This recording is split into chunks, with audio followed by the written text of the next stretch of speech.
Order, please. We'll begin with the daily routine. Presenting and reading petitions. Presenting reports of committees. Tabling reports, regulations, and other papers. I recognize the Honourable Minister of Finance. Mr. Speaker, I beg leave to table a report of the Superintendent of Pensions on the administration of the Pension Benefits Act for the years ending March 31st, 2021 and March 31st, 2022.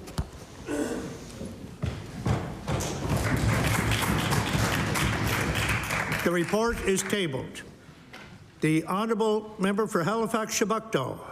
Thank you, Mr. Speaker. Related to a member's statement, I'd like to table something from the Globe and Mail on September 13th entitled Inside Ashley Mackenzie's Filmmaking Paradise.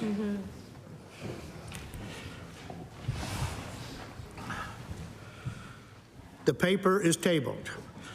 The Honourable Minister of Municipal Affairs and Housing. Thank you, Mr. Speaker, and I would like to table an update to our Solutions for Housing and Homelessness Plan from October of last year. So October of this year, this is a progress update that was committed to, and I'd like to table that. The report is tabled. Statements by ministers.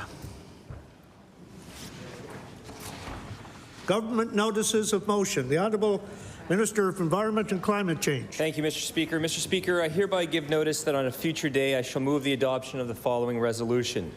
Whereas for more than 2 decades, Divert Nova Scotia has been recognizing the achievements of innovative Nova Scotians who are leaders in reducing waste. And whereas the annual Mobius Awards brings together environmental leaders who are committed to finding solutions to environmental challenges and are helping Nova Scotians think differently about waste. And whereas recycling and creating less waste supports our legislated goals of advancing the circular economy and achieving 300 kilograms of waste per year per person. Therefore, be it resolved that all members of this legislature recognize the 2022 Mobius Environmental Leadership Award winners recognized in Halifax last night. Monica Rivers, Luke McDonald, Alicia and Miranda Teasdale of Teasdale Apothecary, Loblaws Halifax Distribution Centre, the Mi'kmaq Green Communities Program, Tideview Terrace Long-Term Care Facility, and Sustain Technologies. Mr. Speaker, I ask for waiver of notice and passage without debate. There has been a request for waiver. Is it agreed? Agreed. Is agreed. Would all those in favour of the motion please indicate aye. Aye. Contrary-minded, nay. The motion is carried. The Honourable Minister of Advanced Education. Thank you, Mr. Speaker. Mr. Speaker, I hereby give notice that on a future day I shall move the adoption of the following resolution. Whereas Russia is waging an unjust and cruel war against Ukraine, displacing many, including students, like twin sisters Maria and Yulia Litvinchuk, who arrived here with their mother in August. And whereas both sisters had many offers to study in other countries and provinces, but choose to study in Nova Scotia, where post-secondary partners and communities have stepped up to support many Ukrainian students. And whereas the resilience of the Ukrainian people is clearly represented by those who will continue their studies at our world-class colleges and universities, therefore, be it resolved that all members of the legislature thank those who stepped up to support these students and wish all Ukrainians studying in Nova Scotia well with their studies. Mr. Speaker, I ask for waiver of notice and passage without debate. There has been a request for waiver. Is it agreed? Agreed. It is agreed. Would all those in favour of the motion indicate aye? Aye. Contrary-minded, nay. The motion is carried. The Honourable Minister of Public Works. Thank you, Mr. Speaker. I hereby give notice on a future day I shall move the adoption of the following resolution. Whereas the Construction Association of Nova Scotia is celebrating 160 years of building excellence, and whereas the construction industry plays a vital role in our continuing efforts to build a strong and vibrant Nova Scotia, and whereas the businesses in the construction sector employ thousands of workers, inject millions of dollars into our economy, and support the advancement of important provincial infrastructure projects like our hospitals, schools, and housing. Therefore, be it resolved that this legislature recognize that the Construction Association of Nova Scotia's commitment, expertise, and willingness to collaborate are valuable resources as we work to improve the lives of all Nova Scotians and grow our economy. and extend a happy 160th anniversary to all members of the Construction Association of Nova Scotia. Mr. Speaker, I ask for waiver of notice and passage without debate. Thank you. There has been a request for waiver. Is it agreed? Agreed. It is agreed. Would all those in favour of the motion indicate aye? Aye. Contrary minded, nay. The motion is carried. The Honourable Minister of Natural Resources and Renewables. Thank you, Mr. Speaker. Mr. Speaker, I hereby give notice that on a future day I shall move the adoption of the following resolution. Whereas for over the past 50 years, our province has sent a beautiful Christmas tree to Boston to thank their city for their support following the tragedy of the Halifax explosion. And whereas the Tree for Boston tradition is something near and dear to Nova Scotians and is a symbol of appreciation, friendship, and unity. And whereas this year's tree, a 45-foot white spruce, will come from the aptly named community of Christmas Island, Cape Breton, and was donated by landowner Roddy Townsend along with his children Angela, Carmen, and Andrew. Therefore, be it resolved that all members of this legislature join me in thanking this year's Tree for Boston donors for helping us carry on this important tradition as we send the tree off to Boston with thanks and very much appreciation. Mr. Speaker, I ask for waiver of notice and passage without debate. There has been a request for waiver. Is it agreed? Agreed. Most definitely. Would all those in favour of the motion please indicate aye? Aye. Contrary minded, nay. The motion is carried.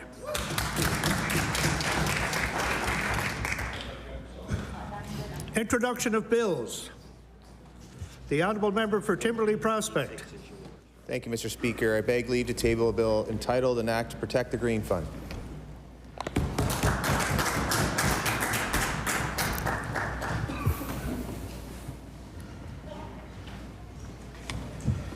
The Honourable Member for Timberlea Prospect begs leave to introduce a bill entitled An Act to Protect the Green Fund. Bill 246, an act to protect the Green Fund. Ordered that the bill be read a second time on a future day. The Honourable Member for Cumberland North. Mr. Speaker, I beg leave to table a bill entitled An Act Respecting Physician Recruitment. Thank you, Mr. Speaker.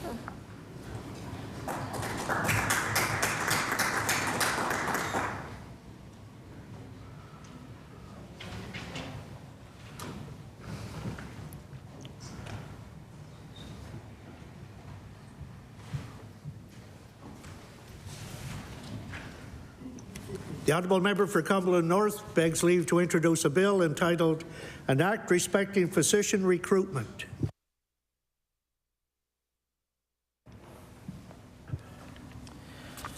Bill 247, an act respecting physician recruitment. Ordered that the bill be read a second time on a future day. The Honourable Member for Cumberland North. Mr. Speaker, I beg leave to table a bill entitled An Act to Amend Chapter 32 of the Acts of 2014, the Health Authorities Act, respecting local decision-making. Thank you, Mr. Speaker.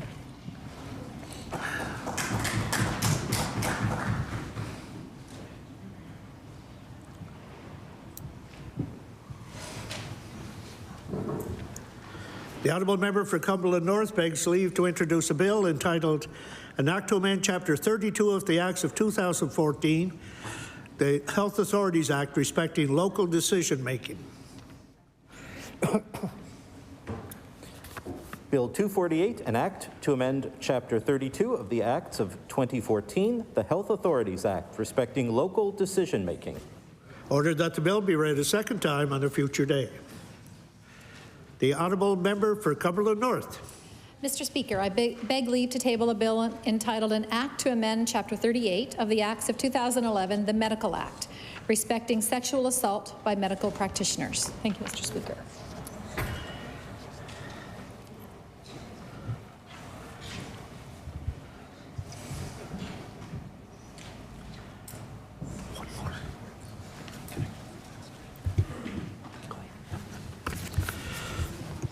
The Honourable Member for Cumberland North begs leave to introduce a bill entitled An Act to Amend Chapter 38 of the Acts of 2011, the Medical Act, respecting sexual assault by medical practitioners.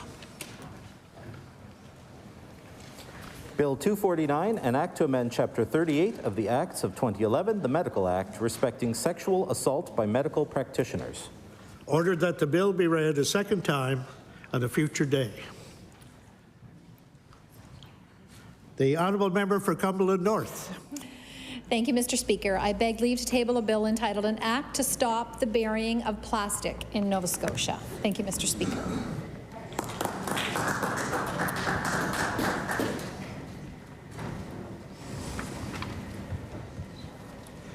The honourable member for Cumberland North begs leave to introduce a bill entitled An Act to Stop the Burying of Plastic in Nova Scotia. Bill 250, an act to stop the burying of plastic in Nova Scotia.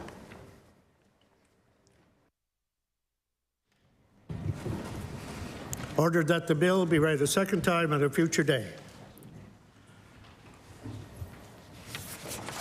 Notices of motion. Statements by members. The honourable member for Queens. Thank you, Mr. Speaker. Mr. Speaker, becoming a grandmother to Easton 7 years ago gave me an entirely new purpose in life. Today, I am over the moon to announce that on Monday, October 31st at 10:17 a.m., weighing in at a whopping 8 pounds 2 ounces and measuring 19 inches in length, Atlas Sterrett Robar was born in Charlottetown, Prince Edward Island.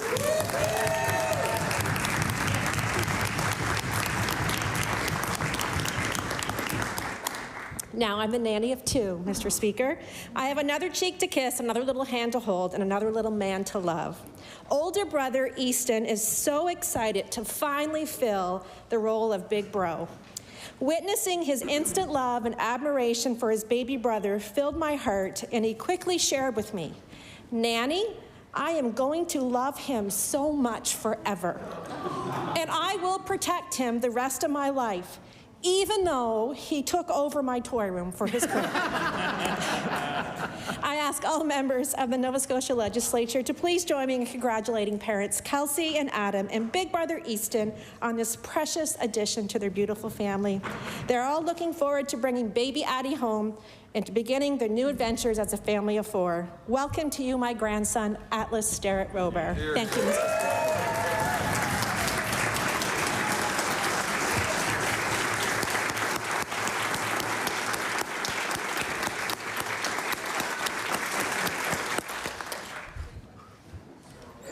Congratulations. The honourable member for Timberley Prospect. Thank you, Mr. Speaker. With November being Lebanese Heritage Month, I want to share a success story of a Lebanese-born immigrant who lives in Timberley Prospect and is the owner of a growing business called Livingstone. In 2004, George Korkamas moved to Canada from Lebanon with his wife, Joanne, who was born and raised in Halifax. Before coming to Nova Scotia, George was practicing architect while Joanne was a student at Dow, working towards a law degree. Livingstone started with a very modest beginning, with George fabricating stone from a garage using a hand tool and no running water, while Joanne ran the office from the bedroom of a small apartment. It was pure dedication, determination, and heart that allowed George and Joanne to shape Livingstone into a successful business it is today. Livingstone has grown to become one of the largest stone importers from fabricators in Atlantic Canada, with over 50,000 square feet of warehouse and fabrication space and over 70 employees servicing the commercial and residential industry. George and Joanne say the most rewarding part of their journey is the creation of employment opportunities and building a legacy. They credit all their employees as being the heart of the company and are grateful they share George and Joanne's values and standards. I'd like the members of the House to join me in congratulating George and Joanne for embracing Canada, taking a risk, operating a successful business, connecting with the local community, and providing good jobs for Nova Scotians. Thank you, Mr. Speaker. The honourable member for Dartmouth South. Thank you, Mr. Speaker. I rise today to recognize Sophie Chason and Jessie Charette, 2 wonderful Dartmouth South constituents, on the birth of their first child, Rowan Alexander Charette. Rowan, who couldn't wait to enter the world and meet his parents and canine and feline siblings, arrived a full day early on October 14th, weighing 6 pounds 14 ounces. He will no doubt bring the same kindness, joy, and commitment to community that his parents have demonstrated. I ask all members to join me in congratulating Sophie and Jessie on this momentous milestone. The honourable member for Glace Bay Dominion. Mr. Speaker, today I would like to congratulate the more than 300 hardworking students from around the world who, as we speak, are walking across the stage at Cape Breton University to accept their degrees. I especially want to congratulate my daughter,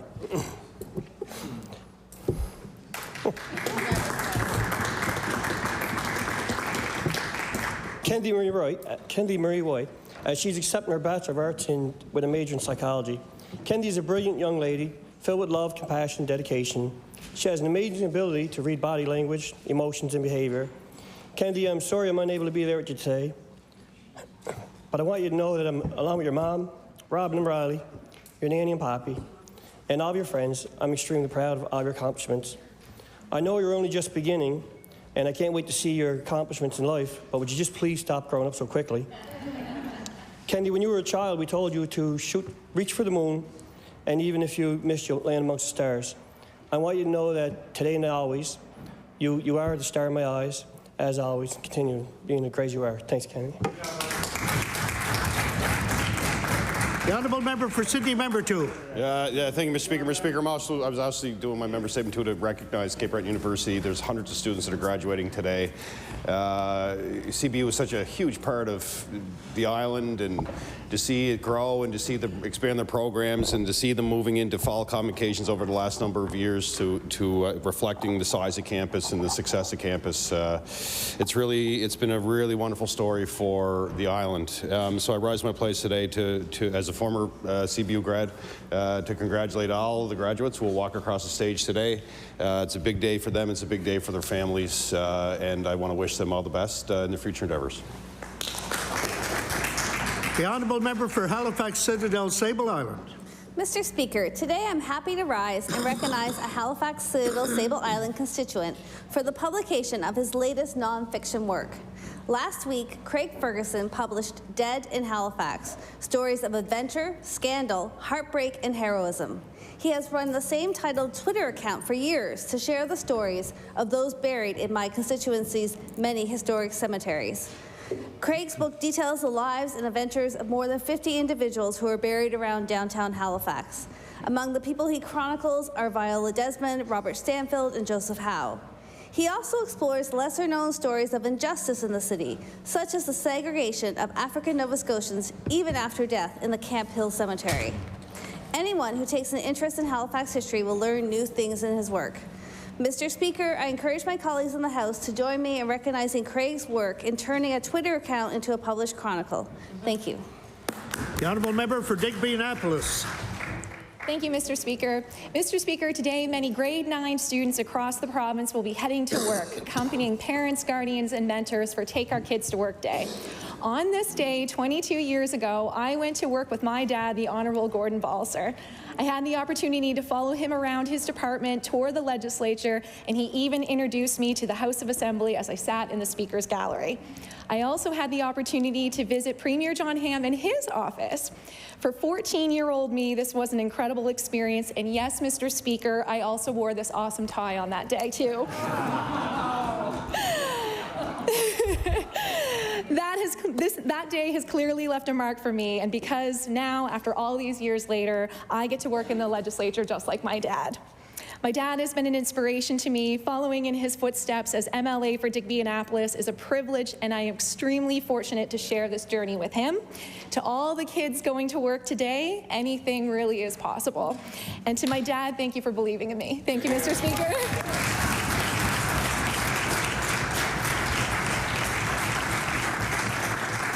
The honourable member for Yarmouth. Thank you very much, Mr. Speaker. The Yarmouth Fire Department recently held its annual banquet and awards night. Firefighters Hank Nickerson received his 30-year pin and fire exemplary service medal. Guy Muse received this for 35 years, and Roger Nickerson for 40 years, Mr. Speaker. I'd like to ask this House to join me in recognizing Hank Nickerson, Guy Muse, and Roger Nickerson for their combined 105 years of exemplary service to the Yarmouth Fire Department, and in thanking them for their bravery and dedication to the safety and well-being of our community. The honourable member for Halifax Needham. Thank you, Mr. Speaker. I rise today to thank all of the food banks and food service providers and volunteers who provide meals for food, meals and food for families that are in need, that are in my community. People aren't food insecure because they don't have enough food. They're insecure because they don't have enough income, and a variety of factors can contribute to this. Systemic racism and oppression, precarious work and low wages, lack of affordable housing, lack of affordable childcare, inadequate income assistance levels, inadequate disability support, mental health and physical health challenges, increased costs of living. So So I would like to name a few food providers in my riding that I'm very proud of. The Brunswick Street Mission Food Bank, Jesus House Halifax, Mulgrave Park Tenants Association, Salvation Army Family Services, St. Mark's Food Bank, Canadian Mental Health Association, Halifax Caring and Sharing, St. George's Soup Kitchen, Souls Harbor, Parker Street Food Bank, and Hope Cottage, to name a few. I would like all members to join me in thanking a few of our heroes here in Halifax Needham. The honourable member for Kings West. Thank you, Mr. Speaker. Mr. Speaker, I was going to prepare I had a prepared statement, but the conversations around fathers, I want to take a minute, and I realized this morning, November 2nd, 13 years ago, my dad, John Lorenz Palmer, passed from this world into the next. And kind of off the cuff here, but I just wanted to just stand and say my dad was my role model, and he was 10 foot tall and bulletproof, like a lot of our dads are. He was 6'7", so he was close. But he was a real great example to what it means to be a father. He raised 6 kids. I'm the baby of 6.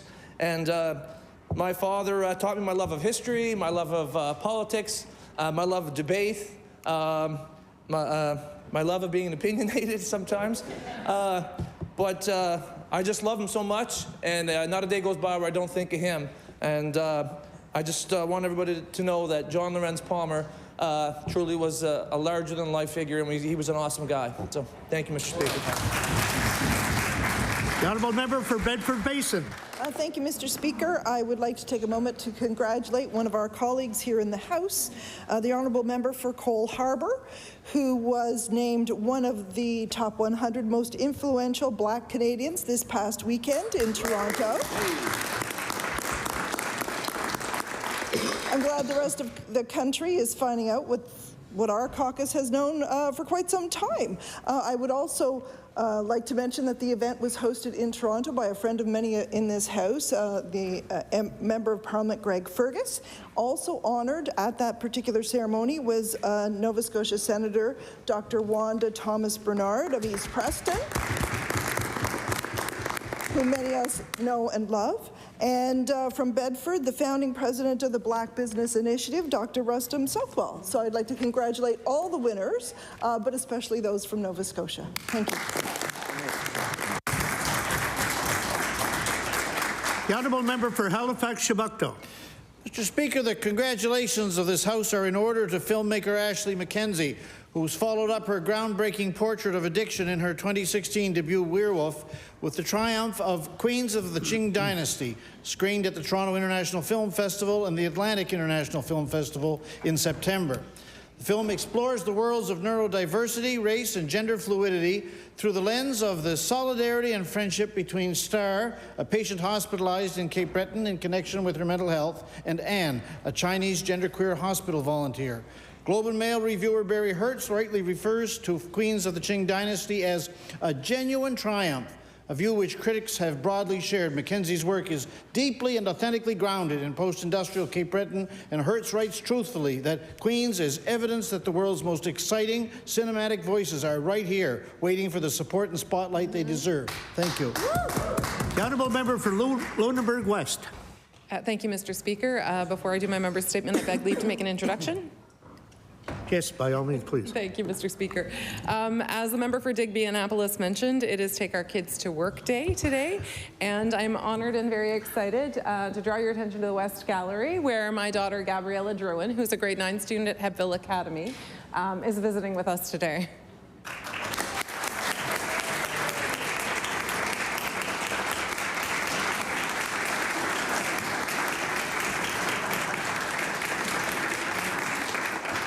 Indeed, we welcome all visitors to the House, and you're going to see your mother in action. The honourable member for Lunenburg West. Thank you, Mr. Speaker. The Pleasantville and District Fire Department is celebrating its 65th anniversary this month, and I rise today to honor the dedicated volunteer firefighters and auxiliary, past and present, who have served their community and surrounding area over these years.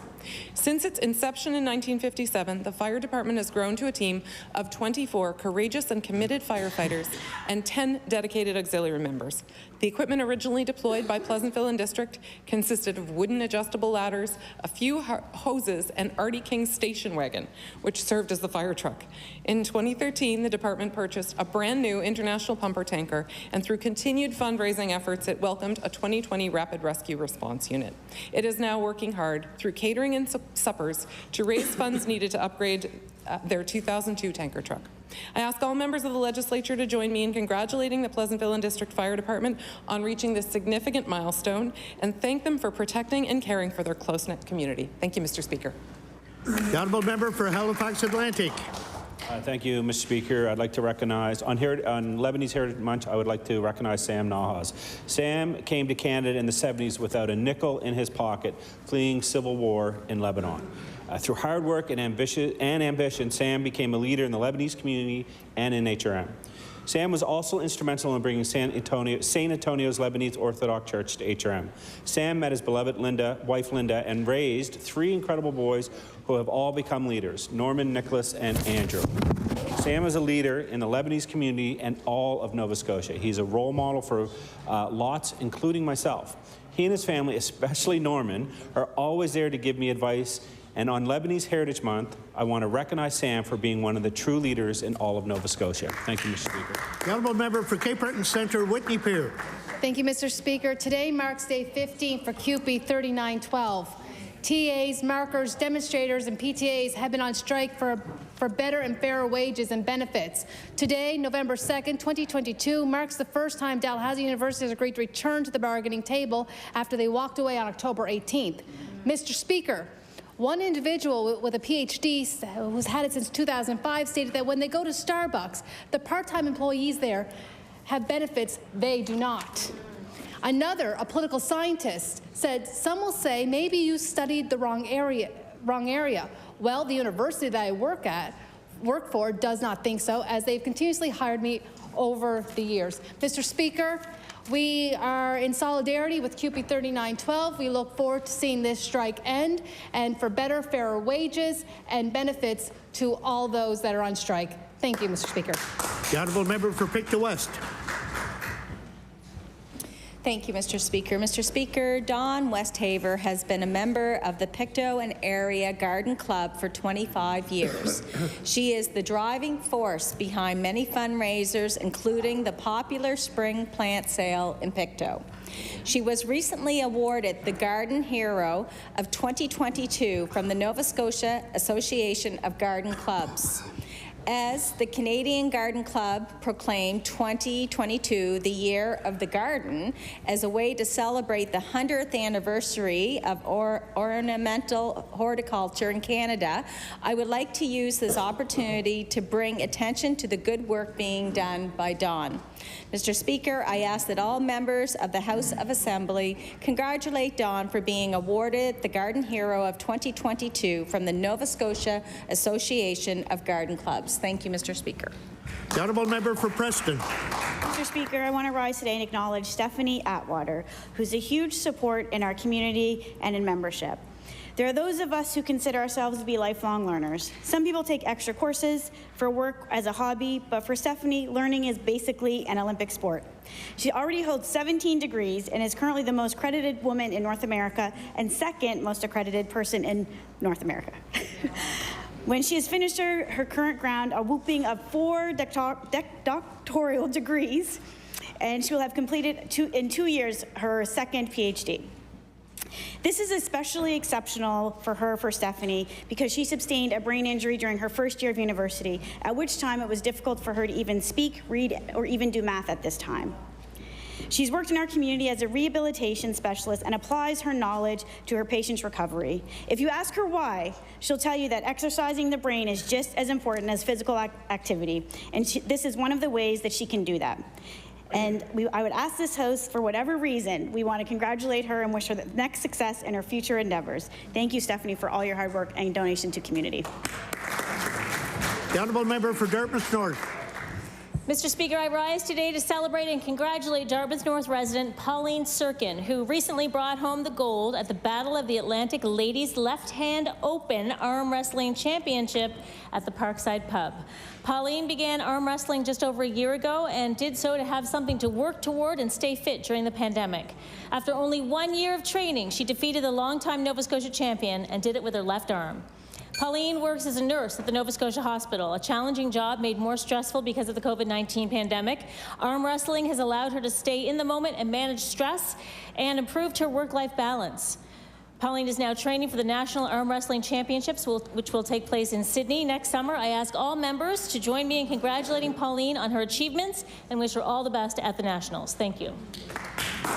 The honourable member for Kings North. Mr. Speaker, I beg leave to make an introduction. Please do. Mr. Speaker, in the gallery behind me, I have two key members of the staff of the Department of Municipal Affairs and Housing, Vicky Elliott Lopez and Tatiana Morgan Fraser. And I also have, as others have mentioned, it's Take Our Kids to Work Day, and we have 4 grade 9 students up there: Lachlan Fraser, Maddox Lopez, Catherine Oda Mitten, and Claudia Jaw. So I just would like a warm welcome to the House for these students.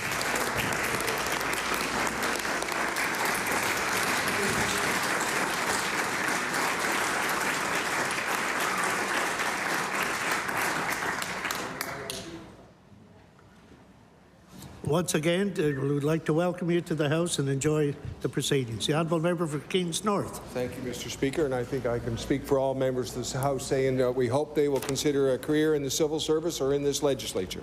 So, Mr. Speaker, I rise today to recognize Oliver Baker, a grade 12 student at Northeast Kings Education Center. Oliver will travel to Egypt this month to participate in the 27th Conference of the Parties of the United Nations Framework Convention on Climate Change, COP27. Oliver Baker has participated in several Canada-wide science fair projects and is a member of Northeast Kings Decarbonize Club, which led to his selection as one of 2 Canadian participants attending COP27. He will take part in the pre-COP event, Conference of the Youth, and attend the Finance, Science, Youth, and Decarbonization Days during COP. Oliver is an outstanding youth who is involved in music and sports. He was also Deputy Returning Officer in the last federal election and a keynote speaker at We Day in Halifax in 2018.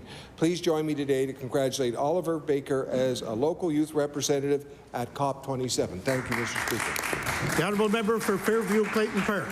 Mr. Speaker, I want to welcome the new pharmacist owner of the Joseph Howe Shoppers Drug Mart, Christian Croggan, to Fairview Clayton Park. When Wayne Little retired this summer, there were big shoes to fill, but Christian jumped in with both feet. Christian has had a busy year, Mr. Speaker. In February, he was named Associate Owner of the Year Atlantic by Shoppers Drug Mart, a designation he also received in 2015. In addition to the Joseph Howe location, Christian is also the pharmacist owner of Fenwick Street Shoppers and beautiful Citadel Sable Island and the Bridgewater and New Germany locations. When he's not behind the counter ensuring his customers are well taken care of, Christian volunteers with the United Way of Lunenburg County and is a board member of the New Germany Area Medical Center, which I believe is in the beautiful Chester St. Margaret's.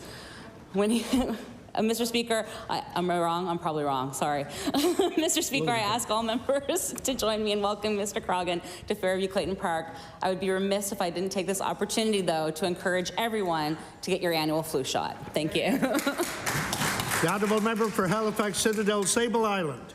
Mr. Speaker, the Atlantic Jewish Council's Holocaust Education Week is back with in-person events from November 1st to the 7th. On November 1st, Menachem Kaiser's debut novel, Plunder, a memoir of family property and Nazi treasure, was highlighted at the Halifax Central Library.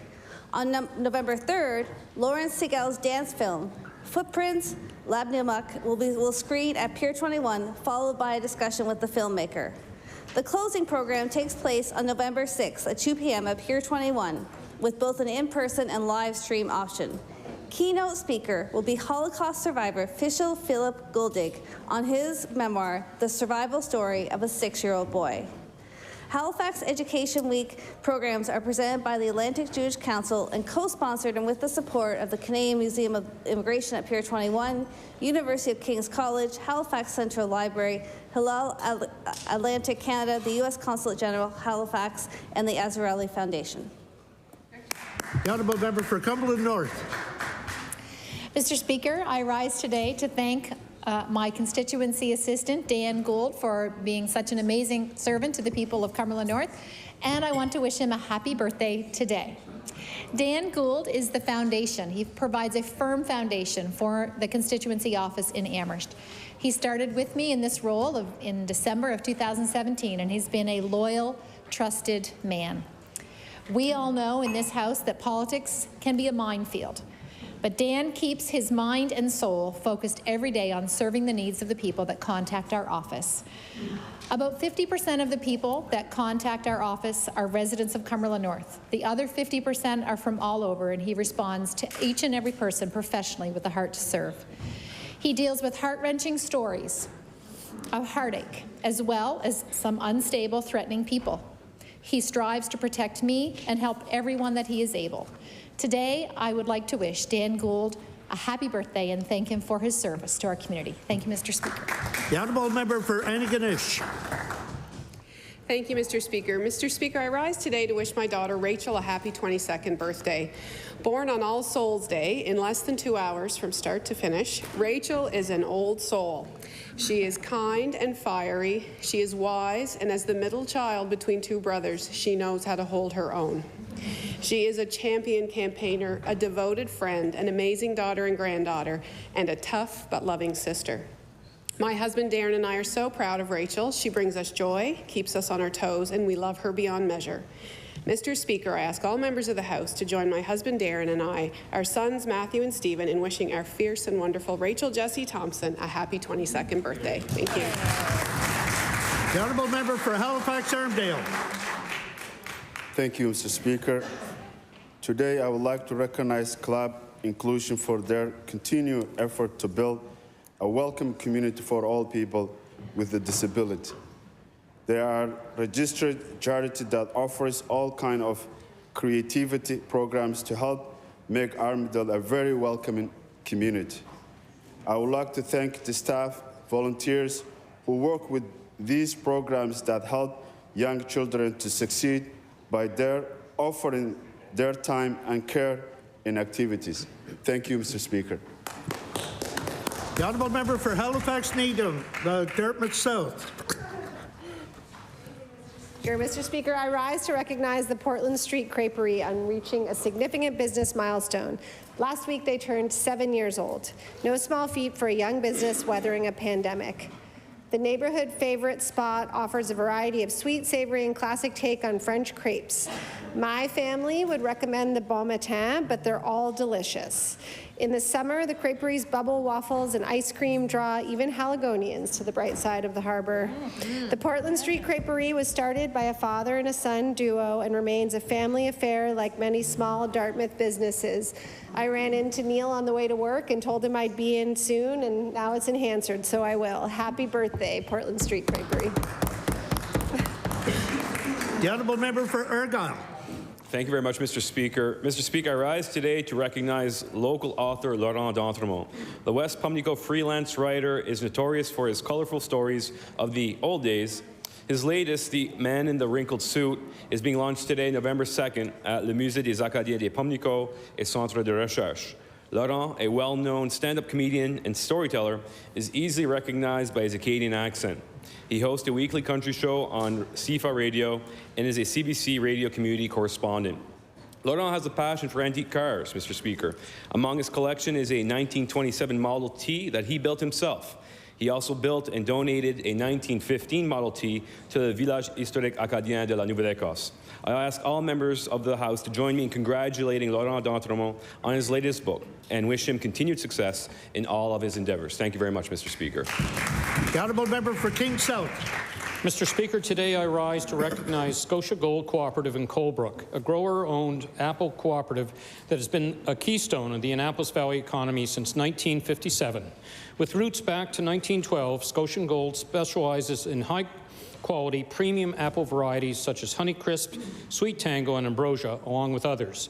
The cooperative currently stores and packs 60% of the apple production in Atlantic Canada. Fruit arrives from more than 50 family-operated apple orchards across the province, which Scotia Gold markets to the world. With state-of-the-art sorting, grading, and packing equipment, the company aims to provide the highest quality apples possible. And with more than 50 storage rooms featuring both controlled and dynamic controlled atmosphere, they are equipped to store fruit year-round. Today, I ask all members of the Nova Scotia House of Assembly to join me in congratulating President and CEO Dave Parrish and all the employees and apple growers of Scotian Gold Cooperative on celebrating 65 years in business, bringing the best apples in the world to the world. Thank you, Mr. Speaker. The honourable member for Halifax Needham. Thank you, Mr. Speaker. I rise today to recognize a nice, warm cafe in Halifax Needham called Cafe Laura. Cafe Laura welcomes you in to experience their stylish, European-inspired cafe. It's a place to reprieve or to gather, and when you visit, you will adore its warm feel and excellent coffee and treats. Located in the trendy north end of Halifax, I know you will be inspired to explore the neighborhood with a coffee to go. And I would like all members of this House to join me in wishing Cafe Laura the best success in this year and many more to come. The honourable member for Cumberland North. Mr. Speaker, I rise today to congratulate Shelley Carroll and Victoria Vance of Amherst. These two dedicated runners both ran in the 2002 Irish Life Dublin Marathon on October the 30th. Shelley and Victoria finished the marathon together. In a field of close to 15,000 runners, Shelley finished 6,253rd and Victoria finished 6,254th, literally 1 second behind Shelley. They trained very hard together to represent their community at the Dublin Marathon, and I'm very proud of their achievement. I would like to congratulate Shelley and Victoria for this accomplishment and their effort to prepare for what most of us could only dream of doing, certainly myself. Please join me in congratulating Shelley and Victoria for their achievements in the 2022 Irish Life Dublin Marathon. Thank you, Mr. Speaker. The honourable member for Pictou Centre. Thank you, Mr. Speaker. Mr. Speaker, I stand in my place today to recognize the incredible work of Elaine Russell of New Glasgow. Elaine is the driving force behind the Shepherd's Lunchroom held every Thursday at the Trinity United Church in New Glasgow. It would be nearly impossible to know how many of our most vulnerable residents have been welcomed and fed over the past many years at this church. Students, seniors, and those down on their luck look forward to this service and are treated as if entering a five-star restaurant. It is under the direction of Elaine that the menus and tasks of cooking and serving these meals takes place. She is joined by a large number of volunteers who show up every Thursday to be part of this generous endeavor. In these difficult times, these acts of kindness are what make the differences in so many people's lives, and people like Elaine Russell are true heroes among us. I am proud to have this opportunity to acknowledge the continued gift of giving that Elaine provides her community. Thank you, Mr. Speaker. The honourable member for Cole Harbour, Dartmouth. Thank you, Mr. Speaker. I rise today to recognize Paul Henman, a resident in the neighborhood of Colby Village and a local musician. During the lockdown in 2020, Paul was chatting with his partner about how much he missed playing and singing for other people. He, along with most of us, were struggling with isolation due to the pandemic and then the horrific mass casualties in April. These dark days led him to bring his voice and music to others in his community, and he made a decision to start singing on his front porch to his neighbors. Most were already aware of the musical talents and came out onto their lawns to listen. He continued to entertain for over a year, following proper protocols, of course, and some of his musician friends came and joined him after a year as well. All ages looked forward to Paul's music to lift their spirits. You knew you were a hit when a neighborhood child asked you to play for her birthday party after COVID protocols were lifted. Mr. Speaker, please join me in thanking Paul Henman for his gift of music during some of our province's darkest days. Thank you, Mr. Speaker. The honourable member for Cape Breton Centre, Whitney Pier. Mr. Speaker, I rise to recognize Karen McLeod, her family and friends who have been advocating for the provincial government to bring extracorporeal photopheresis treatment to Nova Scotia. Karen is battling graft versus host disease, which occurs when the donated stem cells recognize the recipient's body as foreign and attacks the body. ECP is used to treat a variety of conditions, including graft host and other adverse reactions to donor transplants and autoimmune disorders. Through their advocacy, they are bringing attention to donor transplant rejections, especially graft host disease, and the ECP treatment used to make those symptoms manageable. Mr. Speaker, sadly, Karen is in hospital at this moment. battling graft-host disease, and I wish her a speedy recovery, and I wish her family well. Thank you. The honourable member for Richmond. Thank you, Mr. Speaker. Mr. Speaker, today I would like to acknowledge the Pirate Days Festival in St. Peter's. From September 15th to the 18th, the village of St. Peter's transformed into a village of pirates as they held their well-attended community festival. There were various events including trivia night, cardboard boat races, children's events, food trucks, a pub crawl through the village, and a parade. Each year, the event continues to grow in popularity and is becoming an event attended not only by local people, but visitors from all over the province and, in fact, from other parts of Canada. A thank you to community members, especially Shauna Burke, Stephanie Stone, Jill Kirby, Susan Butts, Katie LeBlanc, Allison Martel, Sandy Fougere, and Colin McDougall for all your commitment to the community. Hopefully next year I will see all of my colleagues here in the House next September in St. Peter's in your best pirate attire. Thank you, Mr. Speaker. The honourable member for Cole Harbour. Thank you, Mr. Speaker. I would like to speak about a friend and former media advisor, Brett Loney. Brett worked for me when I was the Minister of Community, Culture and Heritage and Minister of African Nova Scotian Affairs, and retired from the public service in September this year. Prior to that, he worked as a journalist for 20 years in Halifax and St. John's, Newfoundland. Brett has channeled his years of service and knowledge of the House of Assembly into a new book called Joe Howe's Ghost, available on Amazon, Kobo, and several bookstores around HRM. The book centers around a rookie MLA who encountered the ghost of Joe Howe and the effect that it has on her life and her career trajectory. Joe Howe's Ghost is a reflection of the Howe's tumultuous political era and the political politics of today. It explores the personal struggles between the desire of political power and upholding heartfelt personal convictions that are common in both eras. I would encourage everyone to support the local author and get a copy of this book. Thank you, Mr. Speaker. The honourable member for Lunenburg. Thank you, Mr. Speaker. Mr. Speaker, I rise today to recognize the Mahone Bay Quilters Guild and extend my congratulations on the recent occasion of their 30th anniversary. For 3 decades, the Guild has been bringing together a supportive community of quilters on the South Shore. Encouraging of all skill levels, its members share their passion for quilting and enjoy opportunities to learn new techniques in a variety of quilt styles. I was especially fortunate to participate in the opening of the Guild's spectacular annual show, aptly named A World of Color, and view firsthand these exceptional pieces of fabric art. Mr. Speaker, it is wonderful to see the local quilting tradition alive and well in the South Shore. Congratulations to the Mahone Bay Quilters Guild on this impressive anniversary. Thank you, Mr. Speaker. The honourable member for Clayton Park West. Mr. Speaker, I rise today to acknowledge and thank the care team at St. Benedict Parish Church who dedicate themselves daily to helping those experiencing poverty. The team is made up of Judy Lewis, Noreen Smith, Chris Yetman, Dina Simmons, and Charlene McDonald. Mr. Speaker, our office is grateful to have the support of St. Benedict's Parish Care Team, as the response from the Department of Community Services has been very limited, cumbersome, and very slow to the urgent needs of our constituents who are experiencing poverty.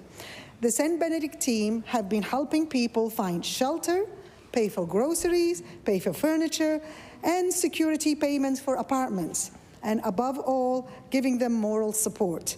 I would ask that the House join me in recognizing the team at St. Benedict Parish Church the care team, for their genuine kindness and community generosity. Thank you. The honourable member for Colchester North. I would like to acknowledge the 90th birthday of Ellen Hamilton of Lower Onslow. Ellen was born in Boston on October 28, 1932. She was raised in Glenholm, being the youngest of 5 children. In 1956, she married Keith Hamilton and moved to Lower Onslow, where she resides today. Ellen is a lifelong member of the Lower Truro United Church and has always been committed to her community.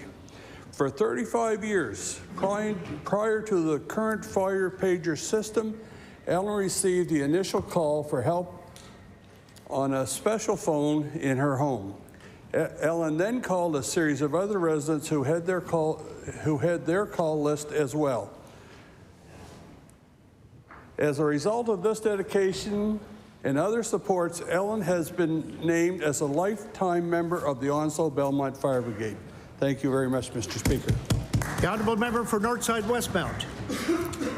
Thank you, Mr. Speaker. Today I rise to recognize the Sydney Mines cleanup crew. Mr. Speaker, led by Wyatt Jackson and Tristan Hamilton, these two Memorial High School students recognized a need in their community to clean the litter that surrounds our streets. I met with these two young gentlemen at my office last weekend, and I was inspired by their dedication to the community, and ask everyone in Northside Westmount to join with them this Sunday, November 6th at 12:30 outside Jubilee School to come and help clean up the community. And if you can't make the day on Sunday, Mr. Speaker, the Sydney Mines cleanup crew has asked residents to just pick a yard or pick a street in their community, and let's all make our communities more beautiful. Thank you, Mr. Speaker. The honourable member for Eastern Shore. Thank you, Mr. Speaker. Mr. Speaker, I rise today to recognize Mr. Roland Marshall of Seaforth for his 95th birthday. Roland is an accomplished artist who recently held an open house to share his colorful artwork and celebrate his birthday. He is a former artist in resident and director of the St. Mary's University Gallery. He also taught philosophy and aesthetics. Roland works in both realist and abstract forms. The former display characteristics of neo-symbolism and minimalism in terms of content and detail. The latter works vary between semi-abstract and abstract expressionism. His artistic works include the use of acrylics, oils, and printmaking, and he also uses various materials to create collages and small sculptures. I ask all members of the Assembly to join me in wishing Roland a very happy 95th birthday and continued artistic expression in the days and years to come. Thank you, Mr. Speaker. The honourable member for Clare. Mr. Speaker, the Ironman World Championship in Kona is known as the pinnacle of the triathlon. It's coursed through a lava field in Hawaii, testing the strength and grit of participants. The day-long event starts with an 3.8-kilometer swim, followed by a 180-kilometer bike race, and ends with 42.2-kilometer marathon. Francine Como, who started participating in triathlon 20 years ago, qualified for this prestigious competition with her time from the Ironman in Kalmar, Sweden. In Hawaii, Ms. Como did extremely well, finishing second with a time of 14 hours, 32 minutes, and 59 seconds in the 70 to 74 age division, and recorded the fastest time in the marathon. I ask that all members join me in congratulating Francine Como for this phenomenal finish and wish her well in future competitions. Merci. The honourable member for Chester St. Margaret's. Thank you, Mr. Speaker. Mr. Speaker, I rise today to recognize the Lunenburg County Christmas Tree Producers Association. I had the pleasure to join this hard-working group at their spring session in New Ross to produce the trees that fill our homes with scent and beauty for a month each year. The members of Lunenburg County Christmas Tree Producers Association work year-round, ensuring this product is brought to market in an innovative and sustainable way. They are expanding export markets and encouraging others to enter the industry. Mr. Speaker, this is a growth industry for Nova Scotia. I ask the members of the legislature to join me in honoring the contributions of these hard-working Christmas tree producers in Nova Scotia. Thank you, Mr. Speaker. The Honourable Leader of the Official Opposition on an introduction. Thank you very much, Mr. Speaker. I'd like to bring the House's attention to the Speaker's Gallery today, actually. We're joined by Tiandra Bernard Jones, who's age 14 and grade 9 at Caledonia Junior High, and who's here for Take Your Daughter to Work Day with Ledge TV's very own, our man, Reed. I'd like to...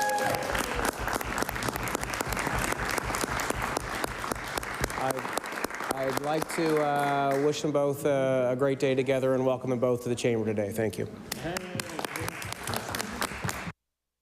The honourable member for Bedford South. Thank you, Mr. Speaker. And today I'd like to rise, recognize, and thank and pay tribute to all of the pages here at the legislature who we all know this place simply wouldn't run without them. They do an amazing job. It's a fantastic opportunity for all the young people who get a chance to experience the legislature for all of its highs and its lows through the course of a session. And I know I'm not supposed to play favorites on this kind of thing, but I do in particular want to recognize a constituent of mine, David Tong, who is a page here this session as well. So again, I'd like to ask all members to congratulate and recognize the pages. Thank you. The honourable member for Cape Breton East. Thank you, Mr. Speaker. I rise today to acknowledge Jude Dean, son of Ali and Shelley Dean, formerly from Bateston, who now attends Mount Allison University. Jude is the captain of the Mount Allison swim team, who recently won gold in 5 events and silver in another, winning the top male swimmer. This enables Jude to compete at the World Life-Saving Championships in Italy later this fall as a member of Team Canada National Life-Saving Team. So today, Mr. Speaker, I would like to take this time to congratulate Jude on this recent accomplishment and wish him all the best in his championships. Thank you. Honourable member for Annapolis. Mr. Speaker, the Canada Beer Cup is a national competition that celebrates independently owned and operated breweries across the country. It showcases quality and innovation in Canadian craft beer. Earlier this month, the inaugural Canada Beer Cup Awards were held, and I was pleased to learn that the Annapolis Brewing Company from Annapolis Royal took home gold in the stout category for their Courthouse Vanilla Stout. The brewery describes the beer as having a fine balance of dark roasted malt, hops, coffee, and vanilla, and I describe it as being delicious. Courthouse Vanilla Stout was named after the courthouse in Annapolis Royal, which is one of the oldest in the country.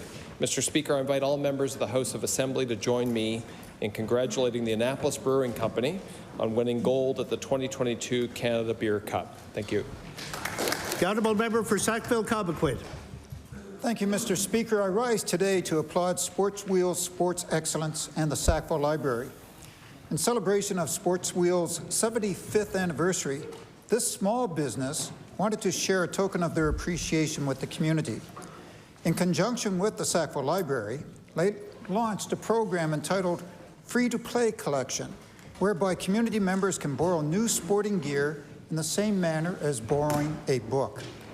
Sports Wheel's vision was to provide a gift that would be utilized for years to come while providing affordable and accessible sporting gear, such as baseball gloves, lacrosse sticks, basketball, soccer balls, and disc golf equipment. Mr. Speaker, I would ask that all members of the House of Assembly join me in applauding Sports Wheels for helping families stay active and for the Sackville Library for providing a venue for the community to access and test out this generous... Order, please. The time for statements by members has expired. I recognize the honourable member for Cumberland North on an introduction. Thank you, Mr. Speaker. I beg leave to make an introduction. And I'd like to welcome to the chamber today 2 of our female municipal councillors from Cumberland County, Kathy Redmond and Jennifer Hotailing.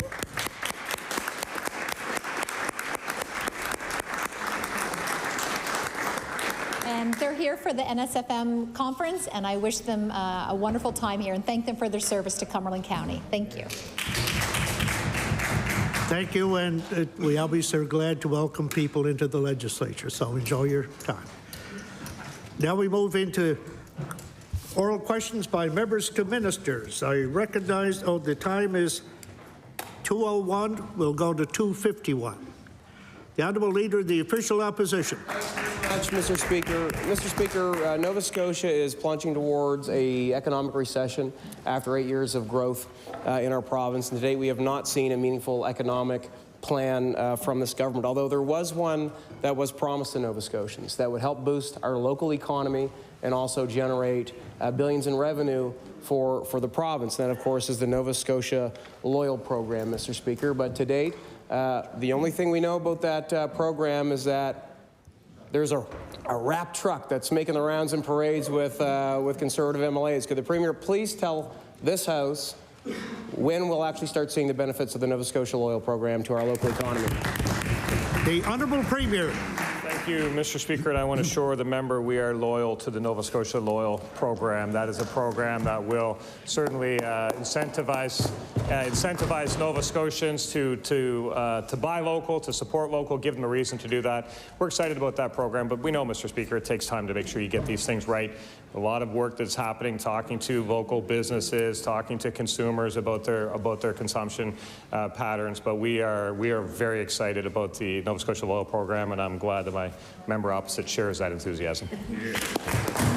The Honourable Leader of the Official Opposition on his first supplementary. Well, I mean, don't confuse humor with enthusiasm over this.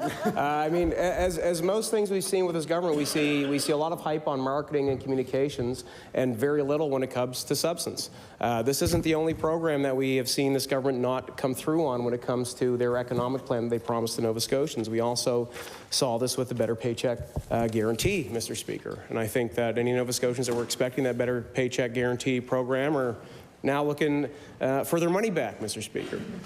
My question to the Premier is, when will the Better Paycheck Guarantee program that was promised in the platform come into effect for the people of Nova Scotia?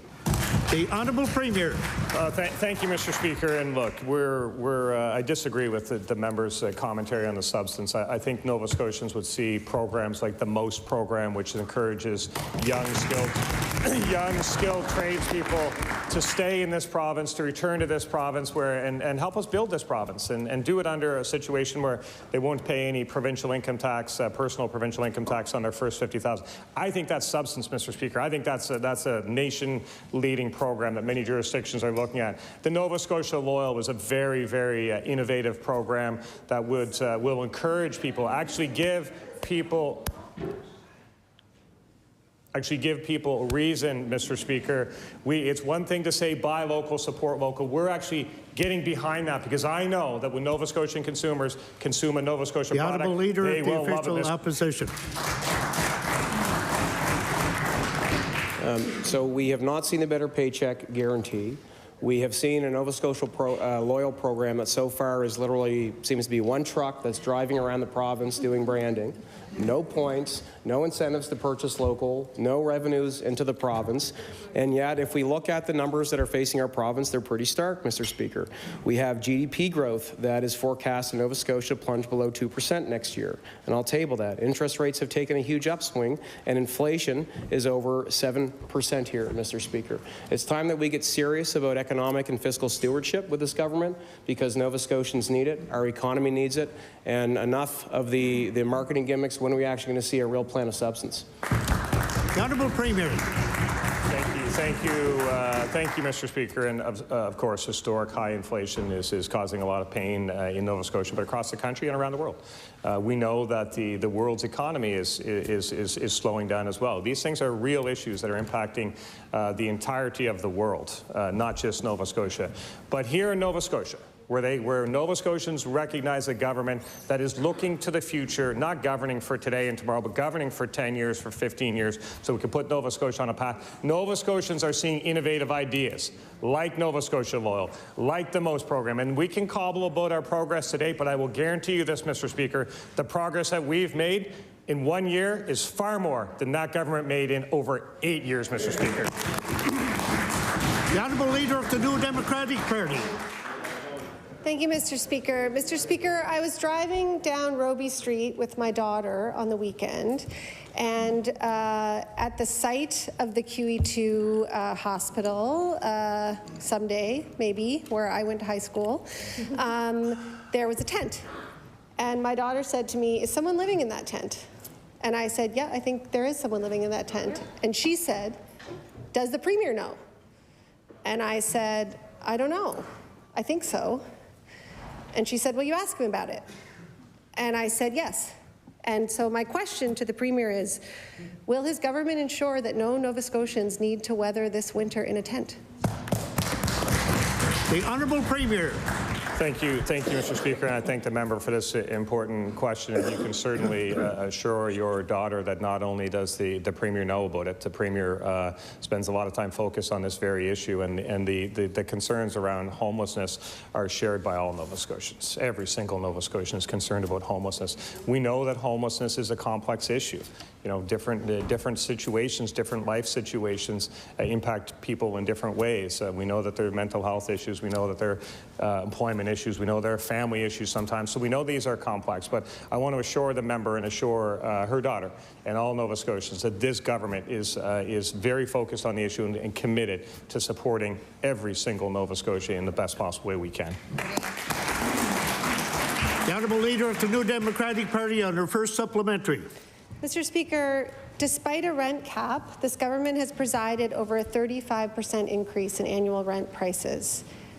They have not closed the fixed-term lease loophole, despite the explosion of rental costs and a doubling of the number of people finding themselves homeless. They've also not implemented a permanent system of rent control that would bring stability for tenants and for landlords. Mr. Speaker, when will this government implement policies that will ensure that regular Nova Scotians can afford a place to live? The Honourable Premier. Thank the member opposite for the question. And the issues around the housing crisis, the issues around homelessness are very real. And so that's why we have a certain approach to that. That's why we're so focused on building more homes, building more development. We believe that the solution to a housing crisis is more housing, and that's why we've taken steps with the Housing Task Force. That's why we get our attention when we see a municipality putting up bylaws to slow down housing. We know that more housing is the answer to a housing crisis, Mr. Speaker, and we are very, very focused on that, and we will continue to be focused on making sure that we have appropriate housing stock in this province. The Honourable Leader of the New Democratic Party on her final supplementary. So, Mr. Speaker, let's be crystal clear. Addressing the affordable housing crisis is going to be hard when this government has said that they will build exactly 0 new public housing units. It will also be difficult to build affordable housing when they won't even agree to the CMHC definition. That is housing that costs not more than 30% of a person's monthly income. But they think that giving away $22 million of a forgivable loan to build unaffordable housing is going to help this situation. It won't. Mr. Speaker, when will this government seriously address the housing crisis in this province and actually build affordable housing? The Honourable Premier. Mr. Speaker, this is just a philosophical disagreement between two members. We know that when there is more housing, there will be more housing at various price ranges across the spectrum. You need more housing. Order, please.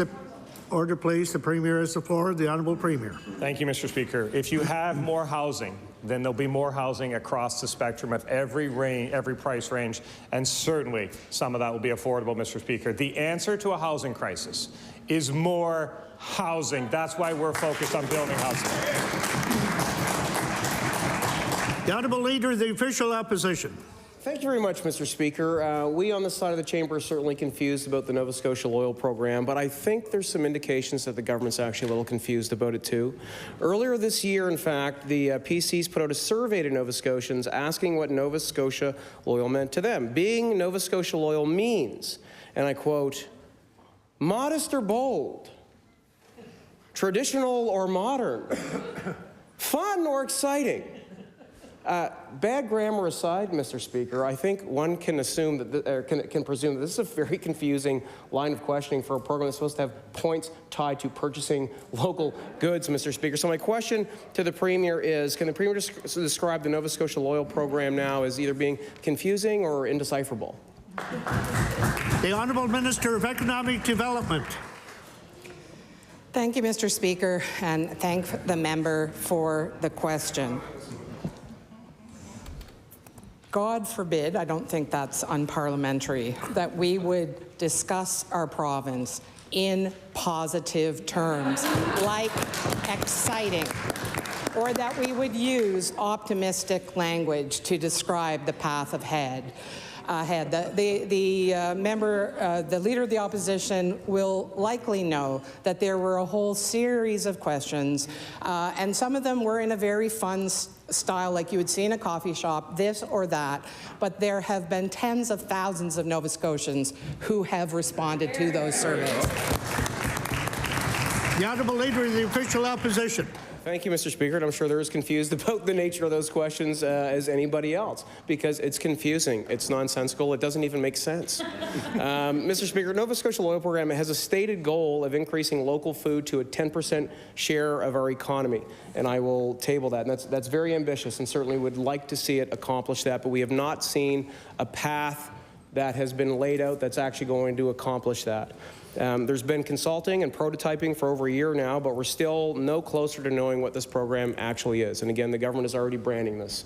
They have this truck in parades all over the province. So my question to the Premier is, would he describe the timeline for this project as either being delayed or slow?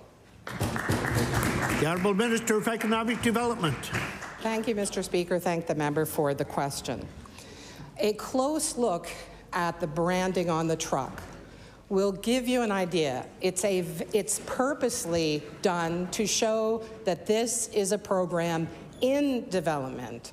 And to correct the honourable member, the prototyping stage rolled out this summer. So no, we have been in government for 14 or 15 months, but that prototyping work has been taking place over the last few months. It's very exciting, and I have a feeling I'm going to have lots more opportunities to tell you more about it.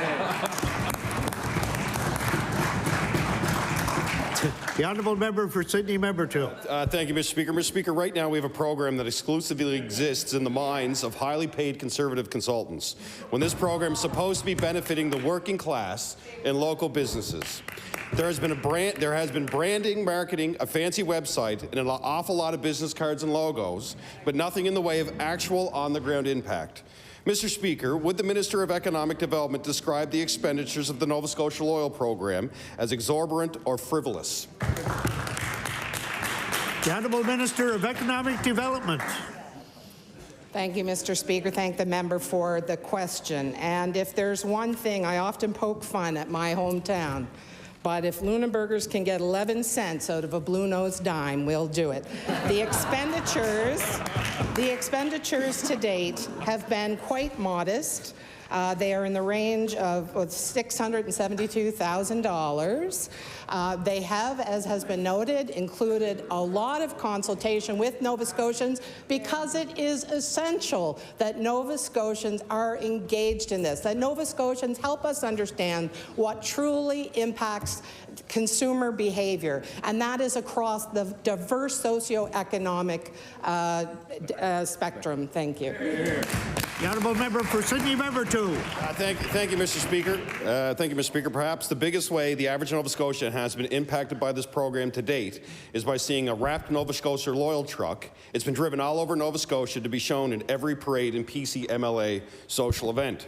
Mr. Speaker, it's just like the government, window dressing, covering up empty promises. While most Nova Scotians are struggling to afford their visits to the gas station, this truck is being driven all over the province on the taxpayer's dime. Would the Minister of Economic Development describe the use of this use of taxpayers' dollars as wasteful or unnecessary? The Honourable Minister of Economic Development.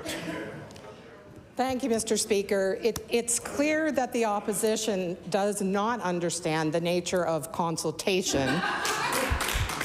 But to suggest that the Nova Scotia Loyal truck only visits PC or government-held ridings would also be incorrect. Order, please. The Honourable the Honourable Minister of Economic Development has the floor. Thank you, Mr. Speaker. But we have had our teams, and dare I tell you, there are 2 trucks, so we have been in HRM, West Bay, Ingonish, Yarmouth, Shelburne, Yarmouth, imagine that, Shelburne, Berwick, Digby, Mahone Bay, Sydney, Glace Bay, Windsor, Greenwich. The Honourable Member for Sydney, Member 2 on a new question. So Mr. Speaker, the Minister shouldn't be talking about consultation. They just violated the municipal charter, but the HRM by not consulting. So, Mr. Speaker, this is not only a tiny hole in the provincial budget they're creating; it's a huge one. Mr. Speaker, in fact, they promised that the Nova Scotia Loyal Program would bring in almost $4 billion in new revenue to the province. And I'll table that, $4 billion. To put it in terms, this would equate to about 80,000 wrapped trucks. Would the minister describe a promise to raise $4 billion in revenue wildly inaccurate or totally unachievable? The Honourable Minister of Economic Development. While I do love the opportunity for someone to write my script, the script would be very poorly informed. We've made clear, Mr. Speaker, that the goal here is a shift of 10% in consumer spending, and the math will work out to that kind of huge advantage. But Nova Scotia Loyal, Mr. Speaker, is more than the consumer rewards program that we will be rolling out on the basis of the information and feedback we are getting right now. And that is, we will not ask Nova Scotians to do what we will not do ourselves. So we are also looking at procurement departments across government, agriculture, education, health, fisheries, and more. The honourable member for Sydney, member 2. Mr. Speaker, when this government campaigned on the Nova Scotia Loyal Program, they told Nova Scotians that the massive amount of revenue this program would bring in would help pay for the improvements to health care and infrastructure. Well, Mr. Speaker, with this key platform promise, still without a plan or a timeline, we're left to wonder if there's any plan to raise the revenue to fix the healthcare system other than new taxes and big deficits. Would the minister describe the total revenue received by the Nova Scotia government for Nova Scotia Loyal as absent or non-existent? The Honourable Minister of Economic Development. Thank you, Mr. Speaker. The only thing that has been absent for 8 years were new ideas on how to approach the crisis in health care. We came into government on a promise to fix health care. Order, please. The Minister of Economic Development has the floor. Thank you, Mr. Speaker. We came into government on a promise to address health care. We're delivering on that, and we're delivering on all of the promises on which we ran. Thank you. The honourable member for Halifax Citadel, Sable Island. Mr. Speaker, my question is for the Premier. In July, this government announced that it would no longer require letters of support for people seeking gender-affirming surgeries within the province. This is a good but limited first step, and we need much bigger changes in order to align our health system with the 2022 World Professional Standards for Transgender Health, and to ensure gender-affirming care is truly accessible and available to all Nova Scotians. Mr. Speaker, when will this government create ongoing systemic change in what's available for people in Nova Scotia seeking gender-affirming care? The Honourable Minister of Health and Wellness. Thank you, Mr. Speaker. I want to thank the member opposite very much for the question. So we did make changes in July in terms of the referral process for those seeking gender-affirming care outside of the province, but we are working very closely with the 2S LGBTQI community to make sure that we are addressing the concerns that they've had over a number of years.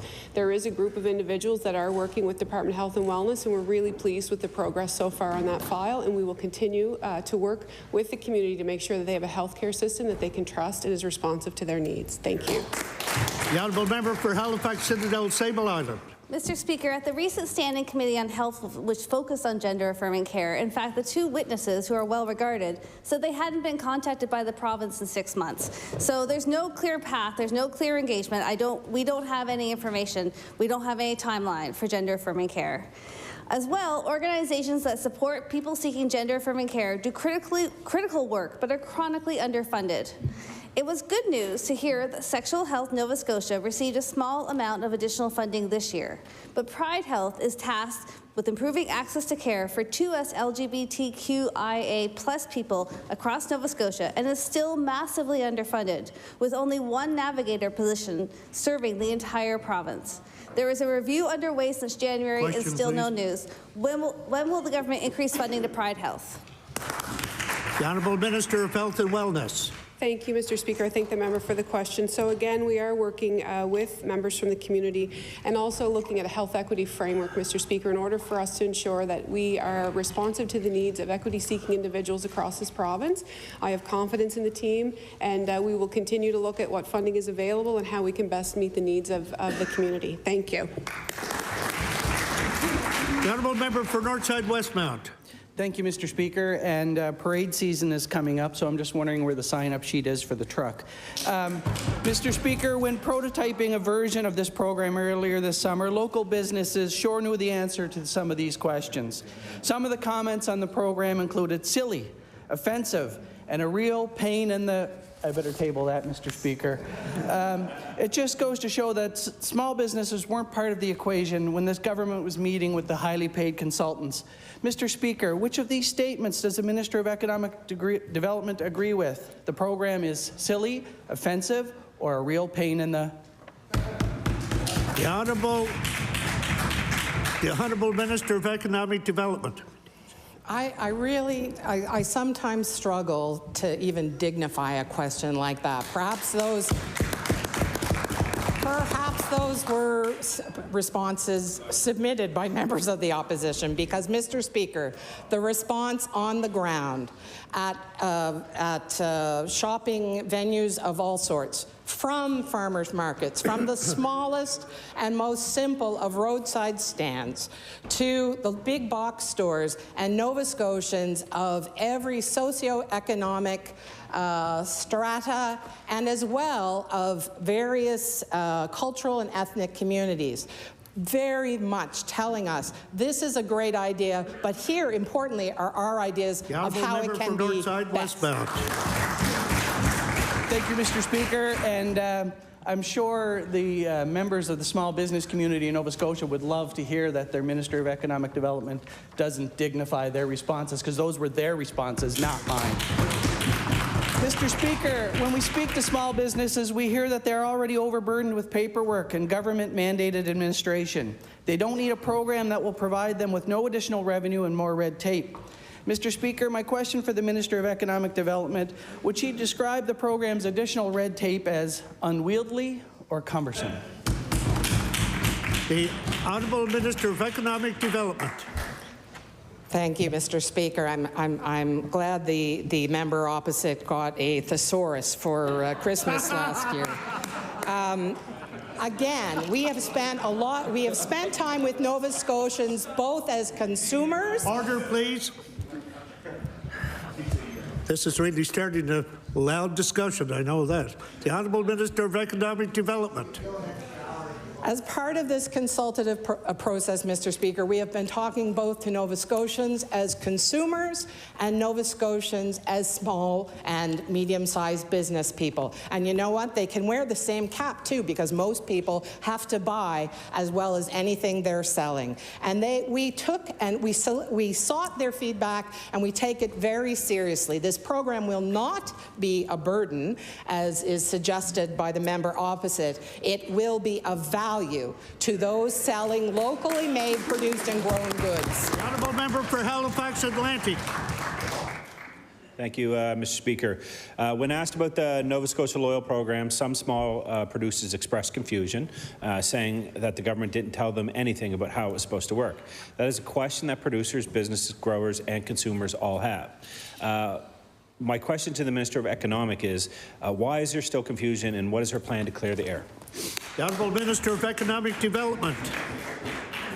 Thank you, Mr. Speaker. And I would hope that the member opposite directed anyone with questions to our offices, because again, this is the consultative stage. It's very important that we get the feedback, but equally that we are communicating with business across Nova Scotia. So I will only say that is, we are coming to decisions, and I encourage all members of this House to encourage businesses in your communities, if you do know of concerns, to share them. We want this for our province. We believe in this province. Join us. The honourable member for Halifax Atlantic. Thank you, Mr. Speaker. It's not only the businesses that have questions about the programs, it's consumers. Mr. Speaker, we all want local products to succeed, and we want to support local businesses and small producers. We've heard random things about what the PC points are going to be used for, from government services to lottery tickets to T-shirts. Maybe they could be used for access to health care. Mr. Speaker, for a thesaurus, you ready for this one? Mr. Speaker, can the Minister of Economic Development tell us which words best describe the use of her loyalty program? Nebulous or ambiguous? The Honourable Minister of Economic Development. Mr. Speaker, I'm going to give a shout out. It's a strange thing to do in the middle of question period with only 45 seconds to answer any questions. But I had a teacher in high school. His name was Mr. Bob Sayre, and he taught us wordcraft. And I'm hearing words. I know that you've searched deeply to find these terms. But there is nothing difficult to understand here. We have gone to Nova Scotians as consumers and as business people, as producers and growers, and we've said to them, this will be good for all of us. Tell us what we need to know. Tell us what makes this an accessible program and a workable program and a useful program for you as business and for you as consumers. The Honourable Member for Bedford Basin. Thank you, Mr. Speaker. We think it's quite clear this government isn't actually listening to small producers and local businesses about their economic issues. We hear from businesses that are still struggling to recover from the pandemic, and we know this government has provided next to no support to help them. We know 65% of Nova Scotia's small businesses remain burdened by pandemic debt. Only half have returned to normal pre-pandemic revenue tables. In fact, Mr. Speaker, the average pandemic debt for a small business in Nova Scotia is $105,000. I don't think they're using the government's PC points to make those interest payments, Mr. Speaker. My question for the Minister of Economic Development, with so many small businesses struggling to stay afloat, would she agree that this government's efforts to help are insubstantial or insufficient? The Honourable Minister of Economic Development. Thank you, Mr. Speaker. Thank you for the question. None of us would deny the fact that small business has been put through the ringer these last number of years. We all acknowledge the extraordinary circumstances of the pandemic when entire sectors were, for good reasons, I believe, at the time, they were closed to business, and they adapted and they pivoted, and we all clapped their hands as they undertook the debt, which was referenced, that figure that was given just now as an average debt. They came through a summer where many industries resumed, but labor was tough, and they sure as heck don't need a liberal carbon tax. Honourable Member for Bedford Basin. Thank you, Mr. Speaker. And speaking of the PC carbon tax, which they are choosing to implement, fuel and energy costs are the top cost constraint for 67% of small businesses, followed by wage and insurance costs. The current tightness in the labour market is severely limiting many businesses' ability to increase production or sales. 51% reporting shortages of skilled labour, and we can table that information. Mr. Speaker, not all businesses are not saying they need a loyalty plan that has already cost $2/3 of $1 million. They need actual help with operational costs, with debt, and with the labor shortage. Mr. Speaker, my question is for the Minister of Economic Development. Is the ability of the Nova Scotia Loyal Program to address small businesses' biggest concerns severely limited or lacking in capacity? The Honourable Minister of Economic Development. Mr. Speaker, thank you for the opportunity to speak. Thank the member for the question. Whether it is an economic recession, labor shortages, or other pressures, one of the best things we can do for our businesses to assist them in building resiliency for instance, investing in new processes and equipment that will allow them perhaps to not have the number of workers, or to at this point have a shortage of workers, but to sustain the jobs that they have. As well, new markets and diversification and export are all solid ways to address this. The honourable member for Cape Breton Centre, Whitney Peer. Speaker, my question is to the Premier. The 2022 Hunger Count shows that a number of people using food banks in Nova Scotia has jumped by 17% since 2019. The main reason is incomes are too low to keep up with the rising costs of groceries and rent. And 41% of food bank visits are from people who get their income from income assistance. Mr. Speaker, does the Premier find it acceptable that people who rely on the government for their income have to depend on food banks to survive? The Honourable Minister of Community Services. Thank you very much, Mr. Speaker. And as mentioned yesterday, we as a government are very dedicated to investing in our food banks. We know that we are acutely aware of what is happening globally, forces that we have no control over. But what I'll assure everyone in this chamber and Nova Scotians that we will continue investing in food banks. We will continue investing in food banks in our schools. And we will continue doing that. Okay. Order, please. The Honourable Minister of Community Services. Thank you.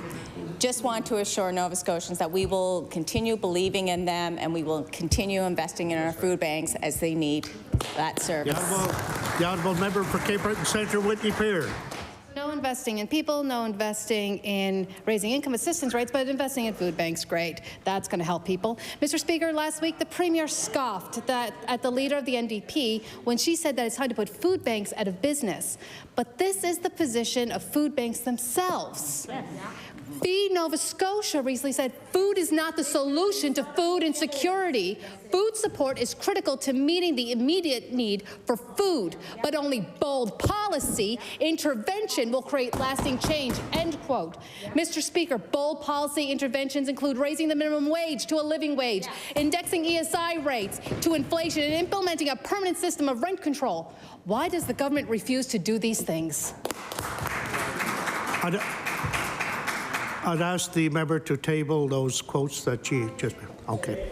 The Honourable Minister of Community Services. Thank you, Mr. Speaker, and I promise I will not be as theatrical as the opposition member, but what I will be... Order, please.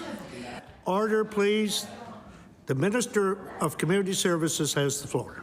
Let me just remind people that Nova Scotians we're having a hard time, absolutely.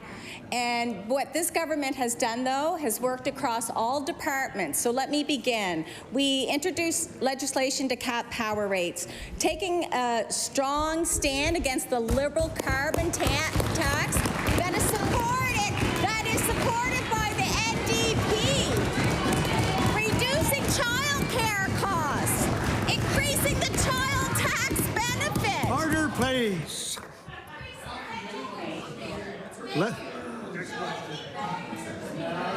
The Honourable Minister of Community Services.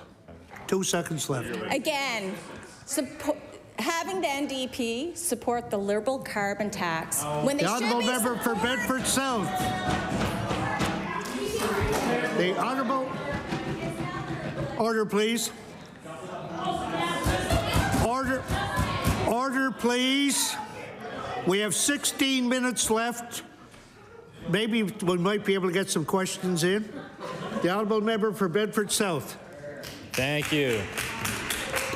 Thank you, Mr. Speaker. Mr. Speaker, if I may, I'd like to return to this government's other disappearing campaign promise, the Better Paycheck Guarantee. July 2021, the Premier said, and I quote, "On day one, our Better Paycheck Guarantee will put more money into the hands of working people in this province." As the Premier well knows, we're about 400 days overdue on that promise. This Premier has not delivered on this promise by any means. This government has made no effort, zero effort, to even convince us that they want to deliver on this promise. I'd like to ask the Premier, did he ever intend to follow through, or was this simply an election ploy? Thank you, Mr. Speaker. The Honourable Minister of Finance. Speaker, I had the same question in my mind at one time, and it was around a doctor for every Nova Scotian. And I can't remember how many days. I can't remember how many days the member just said, but it was Order, please. Order, please. It's almost like we're going to have to cancel question period. The Honourable Minister of Finance has the floor. Mr. Speaker, I remember another time I had that same question in my mind. Mr. Speaker, break the monopoly of Nova Scotia Power. And it was a lot more than whatever the member said, 100 and some days. Mr. Speaker, the reality is that government left the healthcare system feeling so overwhelmed, Mr. Speaker, that we are focused on trying to help people who are working in the system. We're trying to help the people who are being cared for in the system, because the last government, the Liberal government before us, did not care.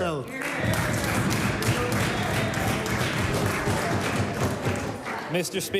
Speaker, I've only been in this chamber for a little over a year, much less time than the Minister of Finance, but I've learned something in that year. Whenever a member on the government side digs deep into history, it means they have no leg to stand on from the question that you asked. It's pretty simple. It doesn't take long to figure that out. The Premier said last fall, quote, "We only made commitments that we are serious about making, that we know will help Nova Scotians. I want Nova Scotians to know that nothing has changed. We are serious about making those commitments, and we will do whatever it takes to make it happen." Well, he was right about one thing, Mr. Speaker. Nothing has changed. I'd like to ask the Premier, when are people in this province going to get the better paycheck he guaranteed them? Thank you. Once again, I'd ask the member to table that quote. The Honourable Minister of Finance. Thank you, Mr. Speaker. And history, Mr. Speaker, we're not that far away, Mr. Speaker, in time from the previous government. So it's, in my mind, it's not even history. It's certainly not ancient history, as much as we'd all like to forget about it, Mr. Speaker, and as much as the member of this party now, who's newly elected with that party, would like to forget about, Mr. Speaker. But unfortunately, Mr. Speaker, it's certainly not ancient history. It's something we're still dealing with today. Yeah, and in our budgets, you will see a 10% increase in the Department of Health outside of COVID supports, Mr. Speaker. That is a very meaningful improvement for all the people that are working in the healthcare system, people who are feeling overwhelmed, and for all the people that are being cared for in the system, Mr. Speaker. The Honourable Member for Cole Harbour Dartmouth.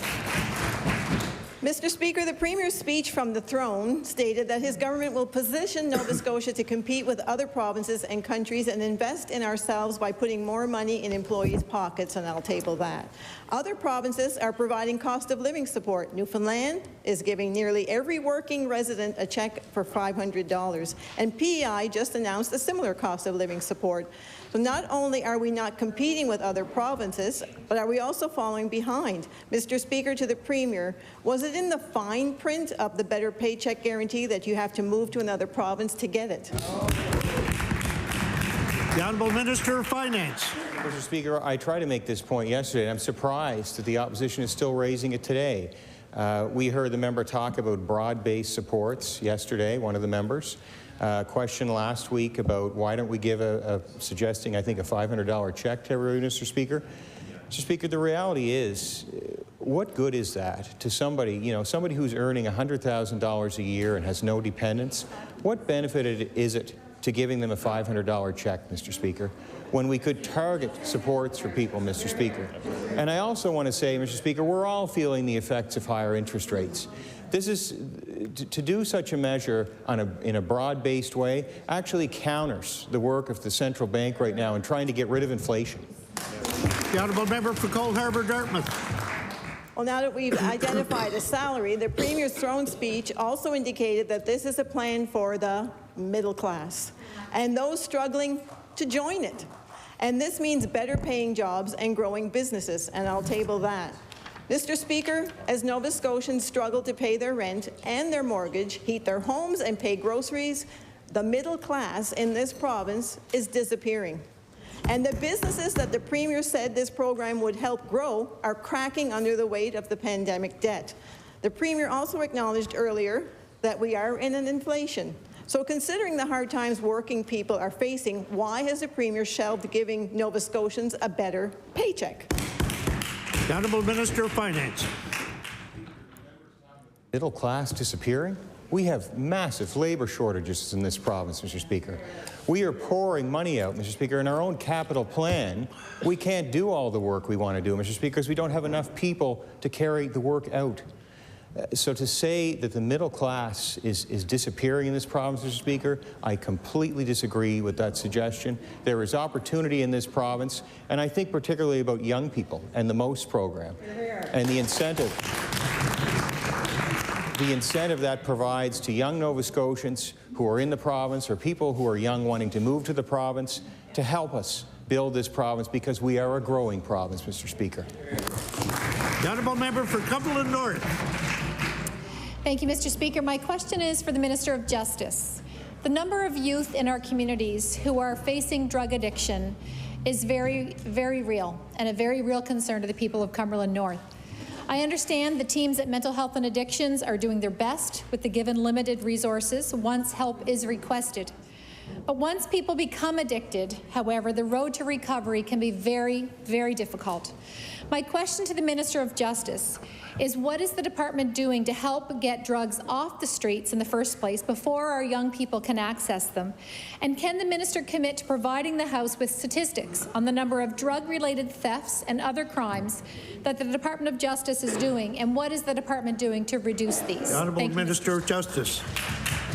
Yes, thank you, Speaker, and thank you through you to the member for the important question. And of course, whenever we have drug addiction in our communities, it's concerning to everyone.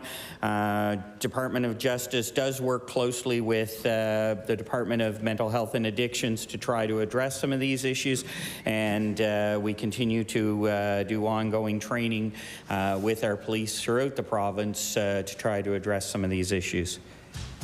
The honourable member for Cumberland North. Thank you, Mr. Speaker. It is well known that many of the drugs coming into Nova Scotia are coming through New Brunswick, often from Quebec. There is a need for our maritime region to work collaboratively to combat illegal drugs.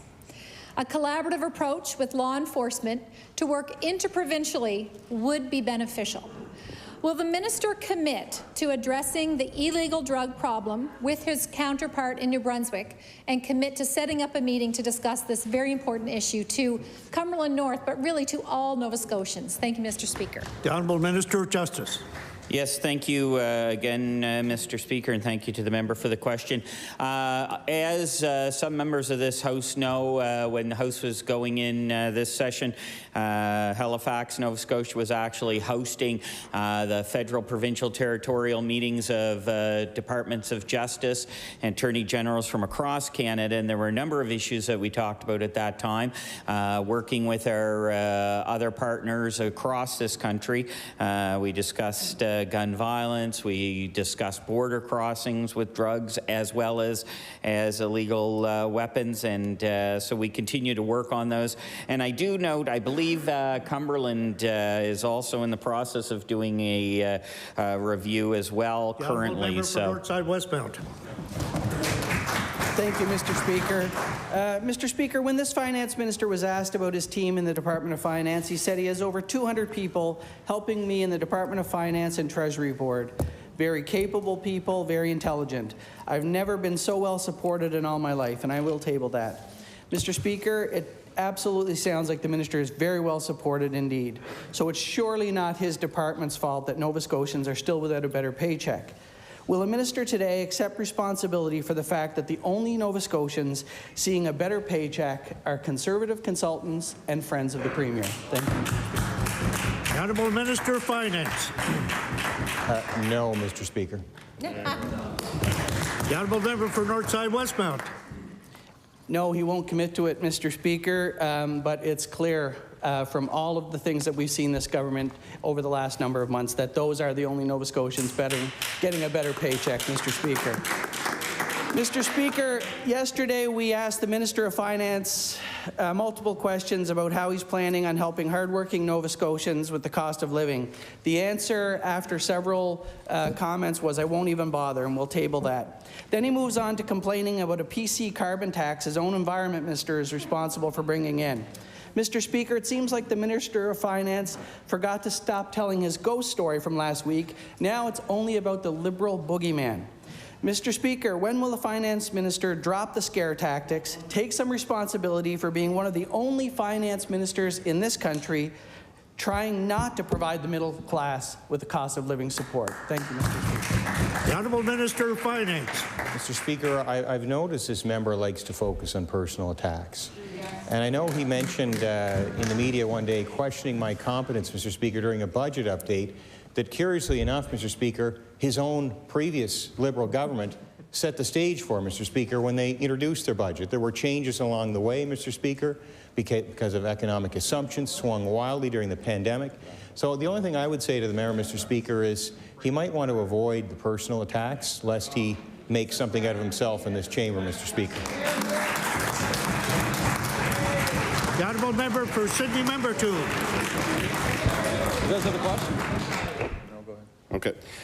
Thank you, Mr. Speaker. Mr. Speaker, when asked the Minister of Economic Development about her plan last session, she said, and I'll table this, the frank truth is that Nova Scotians are not looking for our recovery plan. Well, she may be right, with 65% of businesses still paying off pandemic debt, with an average debt of $105,000 and half the businesses still below pre-pandemic revenues with no support from the government. They're not looking for a recovery plan. They've already hung up their close signs. Mr. Speaker, will the minister admit that our government has failed to support our small businesses? The Honourable Minister of Economic Development. Absolutely not, Mr. Speaker. I go back to how do we help our businesses to not just recover from the pandemic, but be able to endure the various bumps in the road, no matter how big or small they are. And that is through resiliency. And so we took a program that was piloted by the former government, the IRP, the Innovation Rebate Program. And we said, this is a great program because it helps businesses over that hurdle of, I might have an opportunity, should I invest? And it gives them that rebate. We made it a permanent program at $12 million a year, and it is fully subscribed. The Honourable Member for Sydney, Member 2. Thank you, Mr. Speaker. Mr. Speaker, a year ago when the Minister of Economic Development referred to her position as the portfolio of ultimate possibilities, and I can table that, after a year of this government managing the economy, most people's possibilities are now, should I heat my home or drive to work? And for our small businesses, the possibilities are, do I lay off people or do I cut wages? Will the minister admit that our government's actions have forced hardworking Nova Scotians into an impossible situation? The Honourable Minister of Economic Development. Thank you, Mr. Speaker. Thank you for the question. Talking to businesses across this province, I am not hearing people talking about layoffs. I am talking about people saying, I need access to labor. We are a growing province with a growing population and much opportunity. And people, in spite of the very many and true challenges, are feeling optimistic. But, Mr. Speaker, optimism is an asset, and you can either leverage it or, alternatively, it is also a perishable. And we as a government are going to leverage the asset. The Honourable Member for Halifax Atlantic, with the reminder that we're going to 251. Thank you, Mr. Speaker. Mr. Speaker, in the Auditor General's report in December of 2021, it was highlighted that the province had not yet released a long-term economic recovery or growth plan. It's been almost a full year since this report, and here we are in the same place, no plan. Mr. Speaker, to the Minister responsible for economic development, given her new role as the CEO of Invest in Nova Scotia, when will the Minister follow through on delivering an economic growth plan? The Honourable Minister of Economic Development. Thank you, Mr. Speaker. We have been very, very clear about the pillars of our plan for economic growth. Population growth. A commitment to supporting our existing businesses to grow and to green. To to have an environmental plan that will give us a competitive advantage, which, let me tell you, is not a Liberal carbon tax. As far as Invest Nova Scotia, when we have the new CEO, there will be a strategic plan undertaken immediately. The honourable member for Halifax Atlantic. Mr. Speaker, I appreciate the response, but again, to the new CEO, given that every single Atlantic province was published a long-term economic growth plan, and the Auditor General said that you had to release one, when will she follow through with the advice of the Auditor General and actually publish one?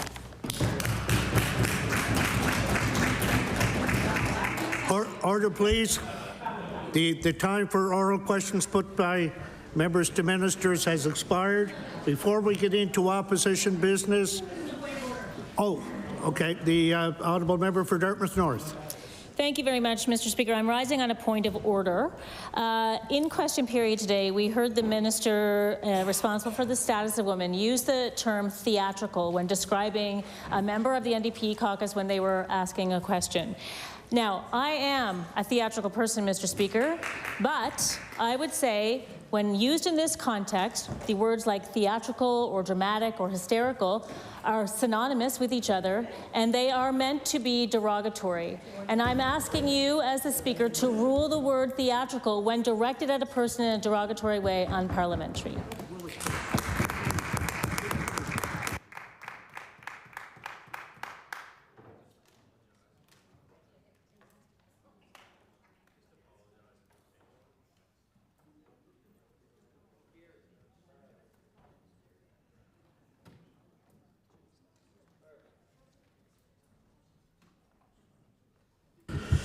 To the honourable member for Dartmouth North, we'll take that under advisement and check further into the wording. The honourable Minister of Community Services. Thank you very much, Mr. Speaker. Out of 9 years, I've never had to stand up and retract a word, but I will retract that word. It was never intentional to hurt. It was just my feeling in the moment that the member opposite of me was being theatrical, so my apologies. So therefore, the point of order is now looked after. The apology was made, so. The honourable member for Dartmouth North. I do appreciate that, Mr. Speaker, but I do wonder, this is not the first time we've seen this, and so I'm wondering if it could be added to the list of unparliamentary language. We will be checking into whether or not the word theatrical is in other jurisdictions throughout the country as well. I recognize the honourable member for Eastern Passage on an introduction. Thank you, Mr. Speaker. I would like to draw everyone's attention to the West Gallery, and I would ask the members to stand, please. We have our very own Mr. Doug Bacon from Cumberland South here, Premier Roger Bacon's son, and his beautiful granddaughter, Patricia Ockney. We'd like to welcome them to the legislature.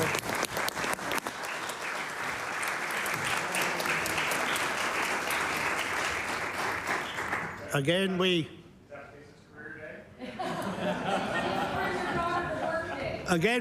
welcome everyone to the legislature, especially you, Farmer. Moving into opposition business, I recognize the Honourable House Leader for the New Democratic Party. Big day, Mr. Speaker. Thank you very much. Mr. Speaker, I'd like to call, I don't know actually how I say this, I would like to call bills for second reading. Is that right? Bills for second reading. I would like to call Bill number 209, Improving Access to the Improving Access to Pharmaceuticals Act, please. Bill number 209, Improving Access to Pharmaceuticals Act. Right. I recognize the honourable member for Dartmouth North. Well, thank you very much, Mr. Speaker. I'm very pleased to rise and speak to this very important bill, 209, the Improving Access to Pharmaceuticals Act. Mr. Speaker, this bill would require the government to pause collections of premiums under the Seniors Pharmacare Program and deductibles under the Family Pharmacare Program for 1 year during this cost of living crisis. This is a very important idea that would help a lot of people and would have positive knock-on effects on our entire health system. There are families right now, Mr. Speaker, that can't afford the insulin that their children need. There are families that are deciding whether to fill prescriptions for blood pressure medications or to buy groceries for dinner. There are folks who go off medication for depression that would help them live a normal life because they simply can't afford to pay for it. That's true. There are people who want to be on birth control but can't make the monthly cost work. A few years ago, it was estimated that 26% of Atlantic Canadians don't take their medications as prescribed because they cannot afford to. This number is likely much higher now that we've experienced a once-in-a-lifetime explosion of costs, everything from rent to groceries to other bills. And we know, Mr. Speaker, that come January, some bills are going to go even higher. We know power is going to go up, and we know the cost of fuel is rising. The June 2019 final report on the Advisory Council on the Implementation of National Pharmacare, established by the Government of Canada, pointed out that approximately 20% of Canadians have inadequate drug coverage or no coverage at all. Atlantic Canada has some of the lowest levels of access to prescription medications in the country. This government, Mr. Speaker, seems surprisingly out of touch with what life is like for people right now. And we've heard this throughout question period today, Mr. Speaker. People are struggling to pay for their prescriptions and they need help, full stop. We have heard this government talk a lot about how they are providing targeted support to help people. Things like the seniors grant, but that grant doesn't cover the cost of medications. And it's only available for seniors with very, very low incomes, below $37,500, and that's per household. And it can't be applied to the cost of medications. It can be applied to the delivery of medications, but not the cost of the medications themselves. And I will say this, Mr. Speaker, when speaking about the Seniors Care Grant, my office, I think, may hold the record of how many people we have helped apply for that Seniors Grant. And it is great. There's lots of great things about it. But there are plenty of people who have come into the office to say, oh, I hear you can help me apply for the Seniors Grant. And it turns out they don't qualify because they make $40,000. And there's not much difference between $37,500 and $40,000. The fact is that those thresholds have to be raised. Families are struggling too with the cost of prescriptions, and this government has not provided relief. This is this idea is a straightforward, targeted support that this government could enact now that would help people right now. When people don't take their medications, they end up needing more intensive health care later on. And God knows we don't need more pressures on the health care system right now as we speak. Doing this now, that is, passing this bill and eliminating the deductibles and the fees for seniors pharmacare and family pharmacare for 1 year, doing it now will save the healthcare system money in the long run and will prevent human suffering. I'll quote from the Advisory Council on the Implementation of National Pharmacare. Helping people access prescriptions, quote, can save billions nationally by lowering the price we pay for prescription medications and by avoiding the greater costs that accumulate when a manageable condition becomes a serious health crisis or when complications develop because someone could not afford to take medicine as prescribed. It might be the person recently laid off who stops taking medicines for preventing heart attack or stroke. They don't feel an immediate daily difference when they don't take those pills. So they question the expense when money is tight. Sorry, they don't feel immediate difference when they do take their pills. So they question the experience when the money is tight. They mean to get back on the medicine when they get back on their feet, but time runs out. They end up in an emergency room in crisis. They may now need ongoing home care. Any return to work is delayed or may never happen. Barriers to accessing prescribed medication can and do result in additional visits to the doctor's office, emergency departments, and hospital inpatient wards, all costing our society much more than the cost of that preventative medicine. Improving access to prescription medicine improves health outcomes, reduces health care visits, and saves billions in downstream healthcare costs. And I will table that report. Thank you. Early last year, Liberal members of Parliament voted against a federal NDP bill that would establish a national framework for pharmacare. While we wait and wait for this process to unfold, there are steps that this government could take right now to make medications more accessible to people here. I will note that the federal Liberals have promised a universal pharmacare program dating back to the 1997 election.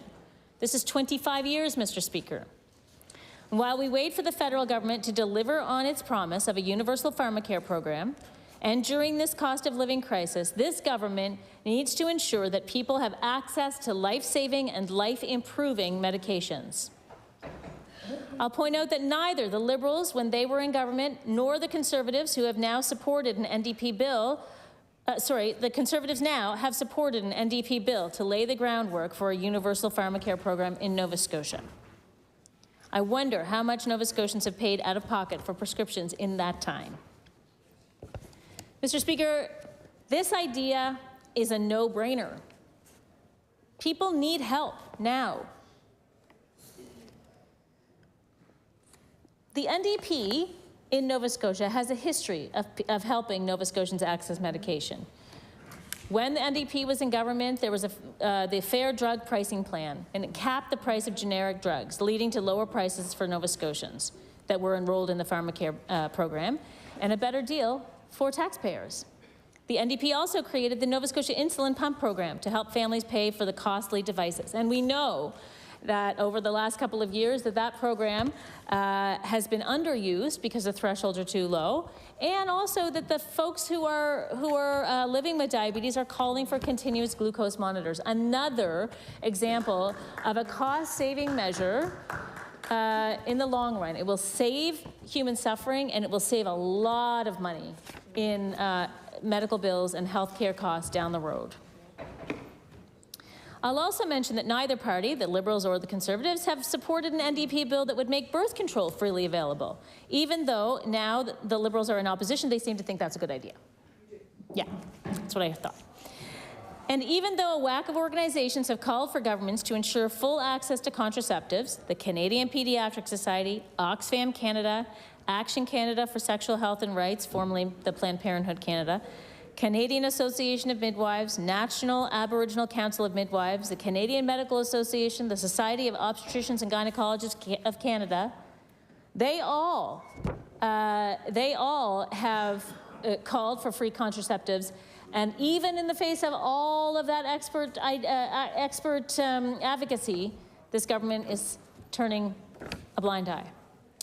The government has been repeating since it was elected, and I'm sure we'll hear it again in this debate on this bill, that they are performing a review of pharmacare programs. But not once have I heard an explanation or been provided with any information about the review. So here are some questions. What is the scope of the review? What are its goals? What is the timeline? Will it result in greater coverage or lesser coverage? Will it reduce the fees associated with pharmacare programs? And when will it be complete? So some pretty clear questions there, Mr. Speaker. I would invite the government to provide some of the details, but in the meantime, we will wait. And quite frankly, given the track record of the government, we will wait with concern and with trepidation. People need help with these costs now. Let's be clear. People in Nova Scotia die prematurely and suffer needlessly in ill health because of the cost of prescription drugs. Mr. Speaker, through this whole session, we have been talking about the cost of living crisis. We have heard from this government that affordability is their top priority for Nova Scotians. We have heard about investments in quote-unquote affordable housing, which is not really affordable housing, it's attainable housing, whatever. We've heard about investments in housing. We've heard about the seniors grant many, many, many times. We have heard about investments in food banks, Mr. Speaker. But we don't need piecemeal, well, actually, we don't need investments in food banks when we could have investments in people. We could have investments in people's pocketbooks. And ending or and delaying or pausing pharmacare premiums and deductibles for a year during this most difficult time for Nova Scotians is a way to do that. It is targeted support. The government likes targeted support. This would offer some relief to seniors and to families who live with low incomes. Instead of investing in a place where people can get their food for free because they can't afford to go to a grocery store, let us allow them to have more choices by freeing up some of the low incomes that they have, Mr. Speaker.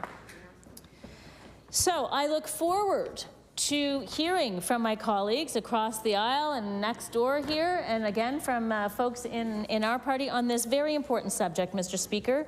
I appreciate the debate, and I look forward to some support of this bill. Thank you very much.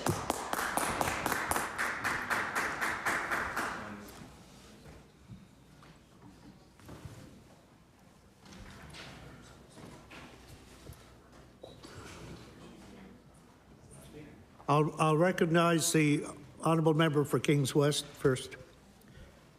The honourable member for Kings West.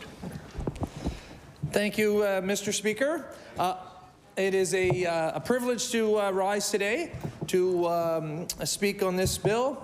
I would like to thank the member from Dartmouth North for bringing it up. It does talk a lot about health care, and I think that's an important topic that is top of mind for a lot of Nova Scotians. So I think the conversation is a good conversation to have, and it gives us an opportunity to talk about the things that our government is doing in health care.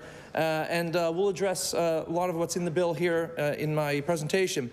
So, Mr. Speaker, we know that many Nova Scotians are struggling right now. The cost of almost everything has increased, whether it's food, clothes, housing, building supplies, the cost of borrowing. Everything does seem to be going up.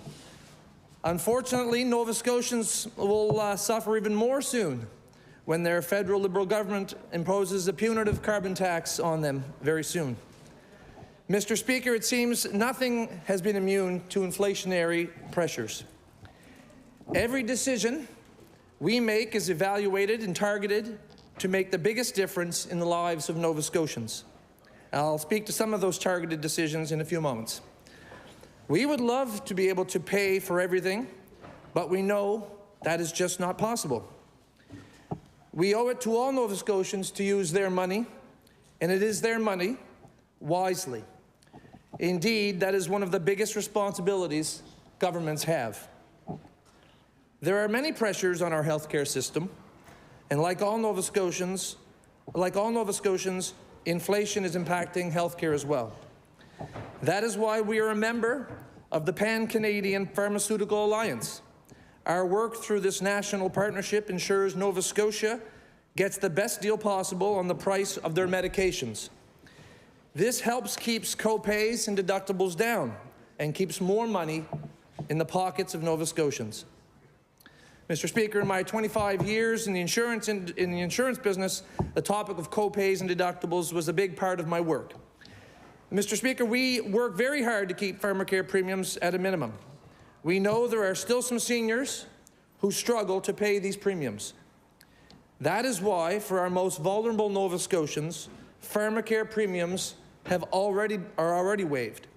In fact, almost half of Nova Scotian seniors' pharmacare recipients pay a reduced premium already, or no premium at all. Likewise, deductibles for family pharmacare are income-based. We recognize that many Nova Scotians have different means, and we are working to support those who need our help. That help includes having a ready, responsive, and reliable healthcare system. For too long, our healthcare system has been neglected. No longer, Mr. Speaker. This means change. Increased recruitment of physicians, increased numbers of nursing seats, patient transfer units with EHS are just a drop in the bucket of the changes we're making. I recently had an opportunity to attend a physician welcome event in Greenwood, Nova Scotia, along with my good friend, the member from Annapolis, and recognize the good work that a lot of people in the area are doing with a group called the Mid-Valley Physician Recruitment and Retention Group, a group of volunteer people who are doing great work in bringing doctors to rural Nova Scotia in that part of the valley. And I was very pleased to hear the chair of the event give a report that in the catchment of their area that they are responsible for, that they look after, between Aylesford and Bridgetown, the people on the Need a Family Doctor list has actually gone down from 6,000 to 5,000 in the last year. So, Mr. Speaker, that's making progress, and people felt that day that there's optimism about where we're going. Our Action for Healthcare plan outlines how we're going to do this, but we know the ways that we have always done things have not worked. We are a government of action on this side. We have invested in new technologies such as the Ethos, which will be able to find cancerous tumors with more precision and then focus the therapeutic radiation on those tumors without damaging healthy tissue. The new hybrid operating room at the Halifax Infirmary is the first of its kind in Atlantic Canada. Patients can receive diagnostic testing if complications arise during a procedure without having to leave the room. CAR T-cell therapy is groundbreaking for cancer treatment, and Nova Scotia is the first province in Atlantic Canada to offer this treatment. We know seniors who are on fixed incomes are particularly feeling the financial pinch, or punch, I guess, if you want to put it that way. This is why this government expanded the Seniors Care Grant Program to cover more expenses so they can continue to live comfortably at home. Many, many seniors have come to my office in Kings West and have been the benefactors of this investment. We've also added a one-time grant to help with the cost of home heating. These two programs amount to a $29.1 million investment to help seniors just this year. We are increasing the number of long-term care beds for those who are unable to remain in their homes. We also know that some families are hurting right now with higher costs of food, clothes, fuels, pretty much everything. This is why we have increased the Nova Scotia Child Benefit for Nova Scotia families who have lower incomes. Families will receive as much as $1,275 per child a year. That is at least $350 more than they received last. We have worked with our federal partners to lower the cost for childcare to help working families make ends meet. We are investing in more housing for Nova Scotians. Order, please. I wonder if the member could speak more about the pharmaceutical bill that's before the... Okay. The honourable member for Kings West. Thank you, Mr. Speaker. So, Mr. Speaker, there's a delicate balance between reducing the personal cost of care for Nova Scotians and ensuring that we adequately fund the existing and new program of services that they need. Removing pharmacare premiums across the board means taking away money from other programs that Nova Scotians desperately need. It is like using a hammer when you really need a scalpel. Not all pharmacare recipients have the same financial circumstances. That is why this government has a number of programs in place to help Nova Scotians who need help. We will continue to work with Nova Scotians and our healthcare team members to find solutions for our healthcare system. We are a compassionate government, Mr. Speaker, and will continue to deliver compassionate solutions. There is much to do. That work will be this government's focus going forward. Thank you, Mr. Speaker. I recognize the honourable member for Timberley Prospect and an introduction. Thank you, Mr. Speaker. In the gallery opposite, we have a couple guests with us this evening, and we have Haley Mills, a good friend of mine I went to school with growing up. And it's Bring Your Daughter to Work Day, so she has her daughter with her, Layla Cowie, who is attending Five Bridges Junior High in grade 9, so they're here.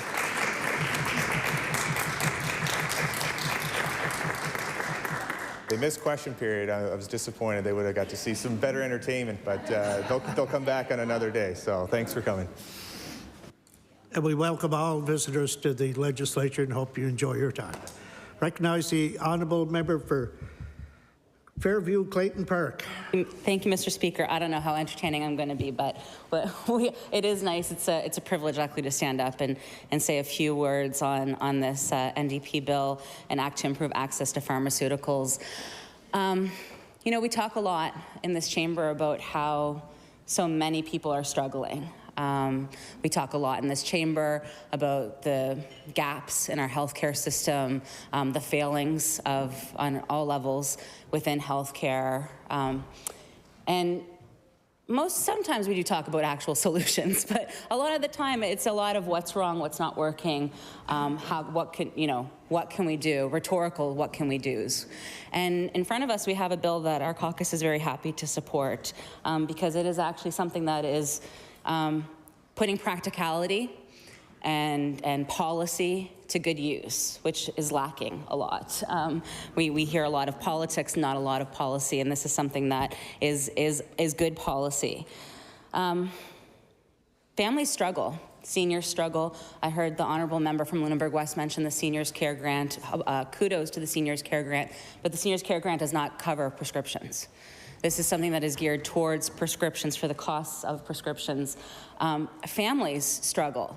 There is a family in my community who have an ill daughter, an ill child, and they have to make the decision on a weekly basis between buying groceries, paying this bill, or getting prescriptions for their daughter. And they're not unique. This is not a unique situation. When I hear members talk about all the good things that are happening in the province, this is not to negate any of those good things, but it's to show that there are holes, that there are still things that are not being talked about, or there are still groups or facets to the cost of living, to our healthcare system that are being left behind. So it's not to take away from or to criticize what is being done, it's to point a spotlight onto the things that are not being done. And that's what my colleagues in the NDP caucus have done in providing this bill. They have shone a spotlight on something that is not being focused on, not being looked at in any way, and have given a practical positioning in order to alleviate some of the stressors that are out there in regards to prescriptions and having better access to pharmaceuticals. One of the big things is the no premiums for the peoples enrolled in the Seniors Pharmacare program. I think that is an easy, cost-effective, it's an easy win. So for those who are listening that make these decisions, even if the bill in its entirety can't be accepted or debated further than this, finding that one little caveat could mean a world of a difference to our seniors. Another is the no deductible that's charged to the people or persons who are enrolled in the Family Pharmacare program. So again, these are two really easy wins. I know that the government is on record to how important those who are in low-income households, those who live in poverty, how committed they are, or how committed they say they are to those groups. It is not my place or my role to discount that, but what this piece of legislation and those two particular points could do would prove that that is accurate. It would be sustainable realities for the individuals enrolled in these programs. I would like to commend my colleagues for bringing this forward.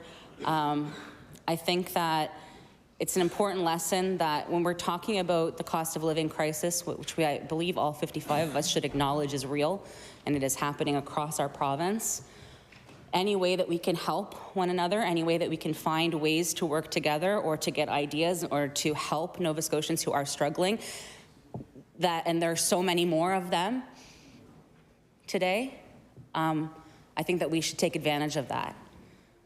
We had a great example of putting politics and partisan politics aside last week within the Labour bill. And I think that when it comes to our health care, when it comes to our cost of living crisis, when we have pieces of legislation like this in front of us, it's important that members take the partisanship of politics and put it aside, worry less about where an idea comes from, and more about the practicality of it and the impact that it would have on the lives of Nova Scotians who are struggling right now. So in closing, Mr. Speaker, it's my privilege to support this piece of legislation, and I would encourage the government members to do the same. Thank you. I recognize the honourable member for Cumberland North. Thank you, Mr. Speaker, and I stand in full support of this bill that was tabled by our NDP caucus. And when I read this bill, I couldn't help but put on my nursing hat and think back to the 20+ years that I worked in family practice. And one of the biggest frustrations when you're trying to help people in healthcare, Mr. Speaker, is when they do not access the medications that have been prescribed by family physicians or nurse practitioner simply because they cannot afford them. And one of the things that we hear, that people working in primary care hear time and time again, is that they cannot afford the medications that are being prescribed. And seniors are at the top of that list. And many seniors don't understand the bureaucracy of the PharmaCare program, or they don't know how to fill out the form or the paperwork, or they miss sending in the payment. And the result of that, Mr. Speaker, is that when they go to fulfill their prescription that their doctor or nurse practitioner has ordered, they have to pay the full amount, and they simply cannot afford it.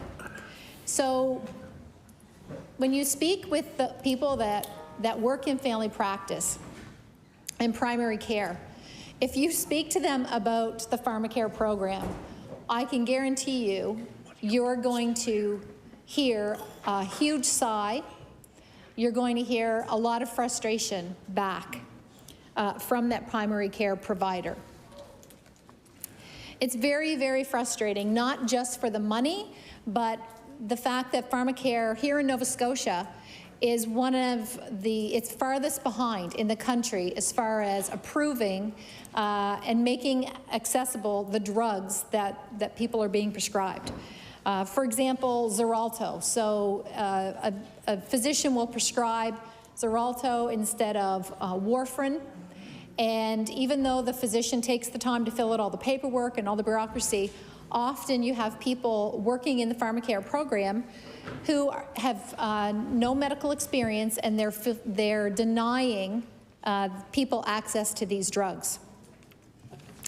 Mr. Speaker, the PharmaCare program should be made accessible at no fee to seniors. And I fully support this bill, but I think other changes need to come along with it. In addition to making the program accessible to seniors, the bureaucracy needs to be removed so that when physicians prescribe medications for their patients, the best medication to ensure the proper management of that illness, that it's not being denied by the PharmaCare program. We see this with all kinds of disease entities, such as cardiac disease. You speak to any internal medicine physician, and you will hear about their frustration with the Nova Scotia PharmaCare program. We see it with diabetic management, where someone is taking insulin, but the physician wants them on the newer diabetic medications, and PharmaCare denies them. Or they say they have to take insulin and prove that they're not being well managed on the insulin in order to qualify to get the better, more improved medication. And that just frustrates primary care providers. It frustrates physicians. It frustrates nurse practitioners and nurses that work in family practice. Because why would we want a patient to have to prove that they don't have good diabetic management on insulin in order to get the best medication for the management of their disease? You're putting the patient at risk. So it's very, very frustrating. And one of the reasons that I support this bill is because in practice, Mr. Speaker, I've seen many, many times where a senior either can't afford the premium to get the medication, or they don't understand how to fill out the paperwork, so they miss sending them their money in. And again, it's leading to them not getting access to the medications that they need to properly manage, in many situations, their chronic disease. So what happens in family practice is you try to help that patient. And so you'll call up the pharmacy and ask, is there a compassionate care program? And thankfully, many pharmaceutical companies do have a compassionate care program. But again, you're asking a physician or a nurse practitioner to fill out more paperwork, which takes away time from them seeing possibly another 1 or 2 patients. And so they fill out this paperwork with this pharmaceutical company to ask, will they cover the drugs for free? And then you also have access to samples in your clinic where you're trying to provide somebody pharmaceutical medications with your free samples. And that's not sustainable, Mr. Speaker. So if we want the best health care for patients, that includes having access to the right medications to manage the disease properly. Our seniors, most of them are living on fixed income, and the cost of the copay for the senior pharmacare is too much for many of them. In Cumberland North and throughout Cumberland County, and I'm assuming all Nova Scotia, many seniors still live in their own homes, and many of them still have oil furnaces. And the messages that I'm getting every day now from people who are trying to fill up their oil tanks is that they cannot afford to fill up their oil tanks. So something has to give. They either heat their homes, or they buy their medications, or food, or sometimes, maybe one of those three. And a lot of times people will decide to go without their medication. Or what nurses and doctors will also see is patients will try to scrimp and say, well, maybe if I take half of my medication.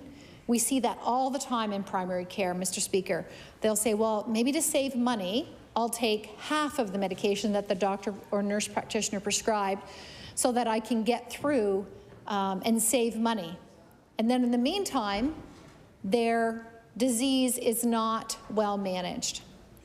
So for these few examples that I have given, Mr. Speaker, I want to stand in full support of this bill that my colleagues in the NDP caucus have tabled. I think it is in the best interest of seniors, it is in the best interest of healthcare, and the end results, the outcome of this bill, if it goes through, is that you will have improved healthcare and healthcare results here in the province of Nova Scotia. Thank you, Mr. Speaker. I recognize the member for Halifax, Shabukto. Thank you, Mr. Speaker.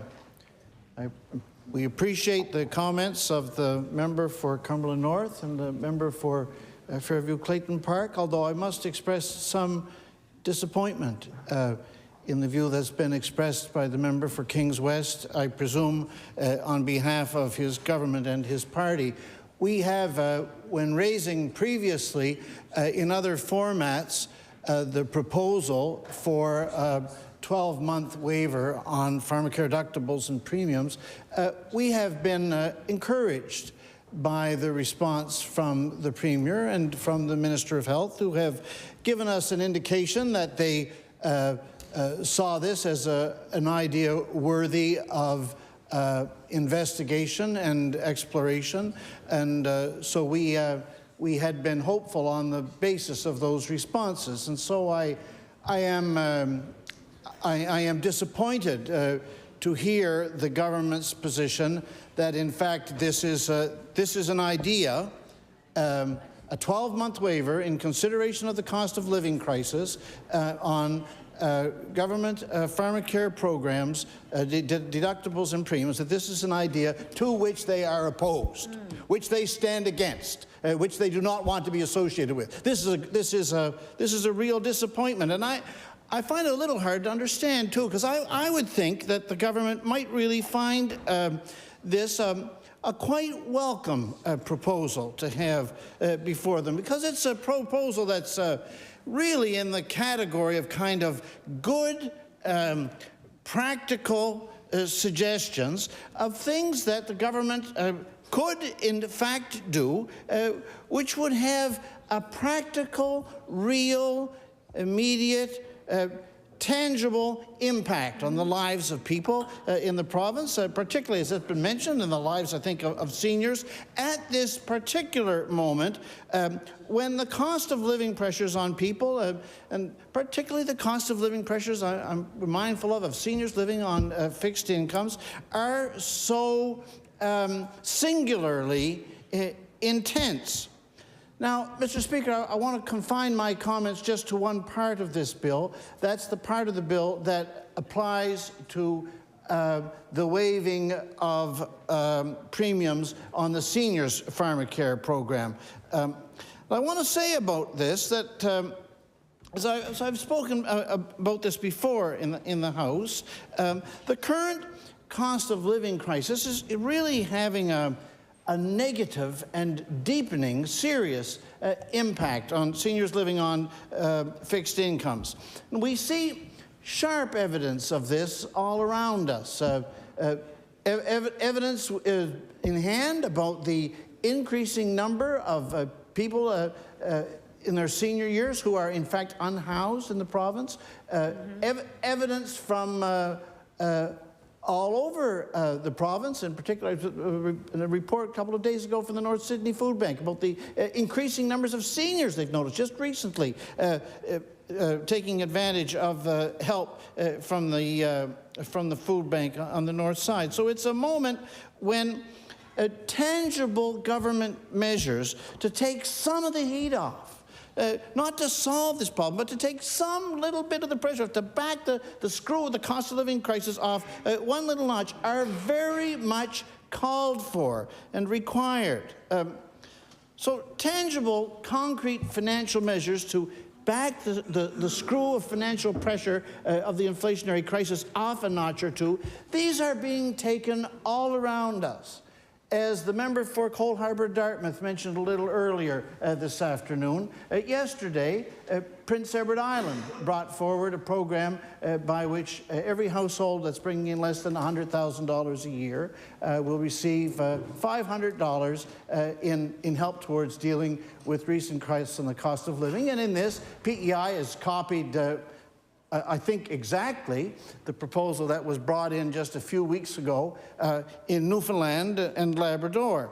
The government's position continues to be, however, here in Nova Scotia, that they are not going to bring forward this kind of inflation-directed, direct cost of living relief for the people of this province. I must say, if I can just say parenthetically for a second, the government's position that they're not doing this because they prefer targeted assistance doesn't entirely make sense, since those programs in Newfoundland and Labrador and in Quebec and in PEI are in fact targeted programs. So if you're a wealthy person in PEI or Quebec or Newfoundland, you don't apply. Those are means-tested programs. Means-tested, that's the definition of targeted. And I would say also, while I'm in this little parenthesis, that when we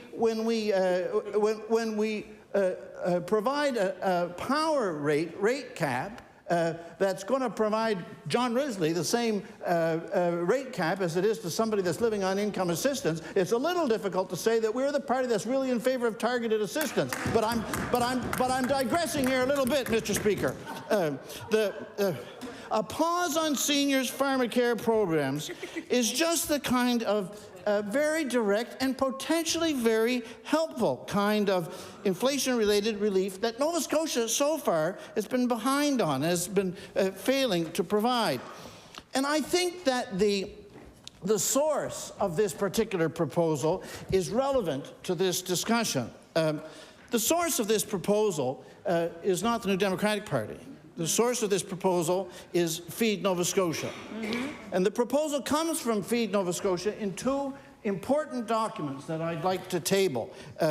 These are documents which were put forward by Feed Nova Scotia a little earlier this year. They're called the Feed Nova Scotia Policy Advocacy Survey Report and the 2022 Report to Our Community of Feed Nova Scotia. And I'd like to say a few things about these documents, where this proposal for a premium waiver comes from. The Advocacy Survey document reports that 56% of food bank users in Nova Scotia say they have to sacrifice spending on food in order to pay for prescription medications.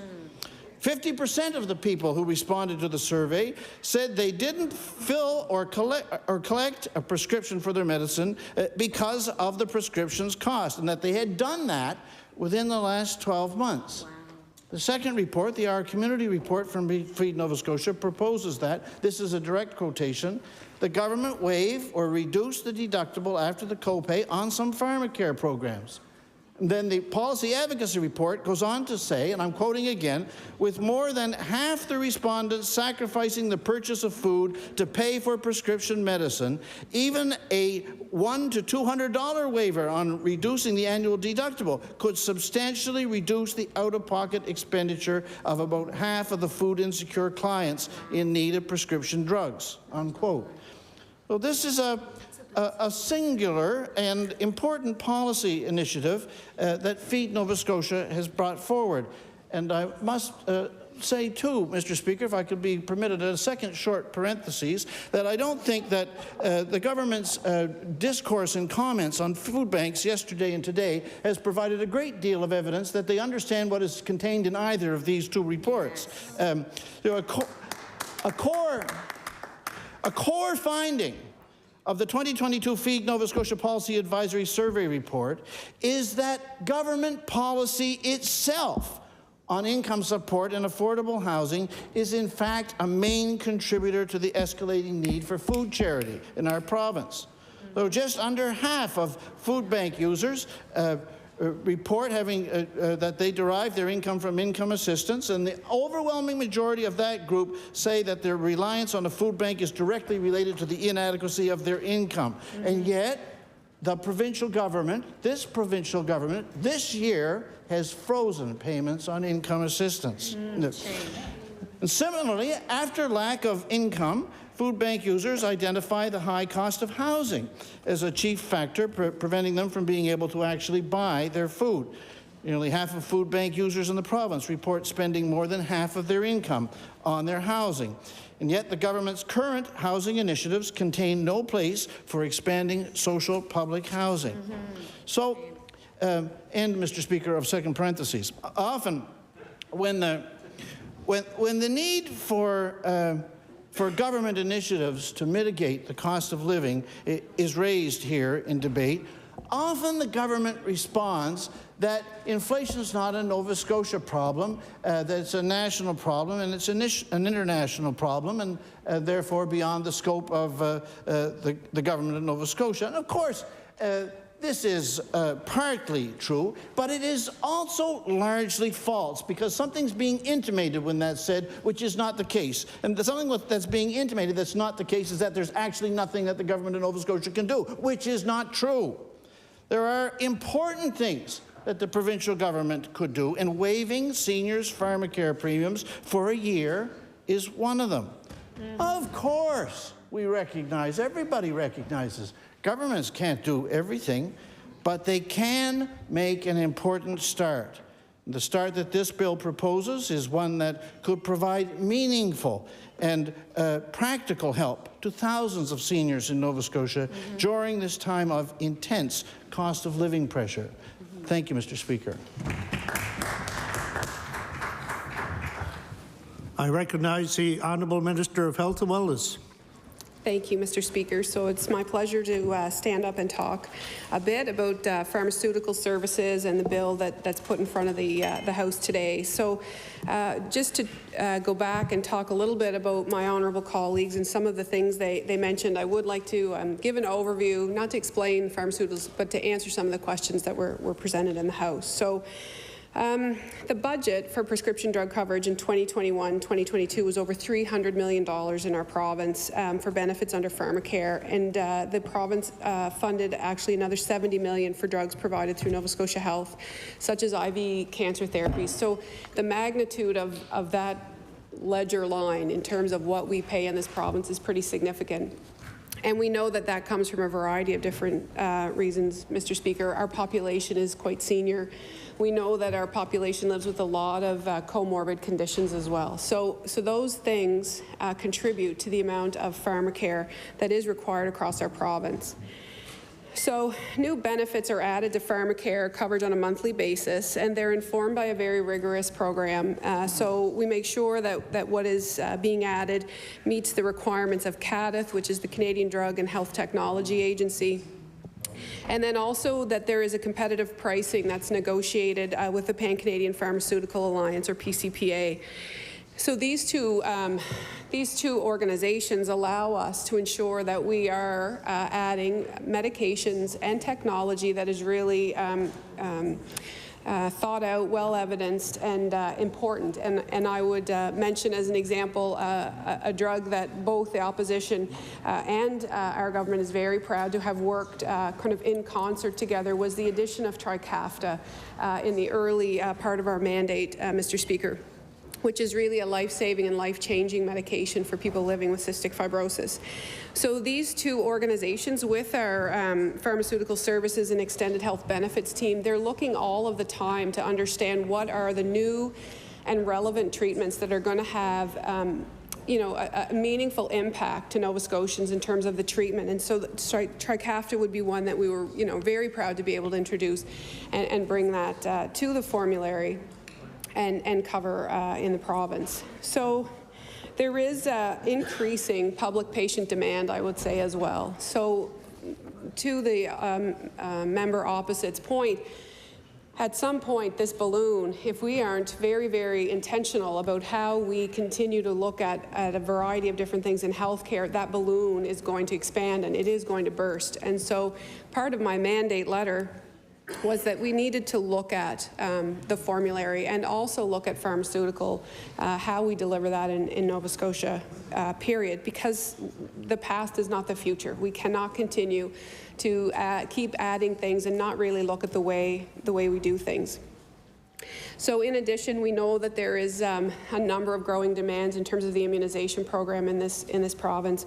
We know that there are a number of medications, and we now see increasingly that there is demand for really innovative and life-saving technologies. And so we want to be able to provide the best healthcare services to Nova Scotians. And so we would look at continuous glucose monitoring as one of those cutting-edge and meaningful interventions that could be covered in this province in order to support people living with diabetes. So those things are currently being reviewed.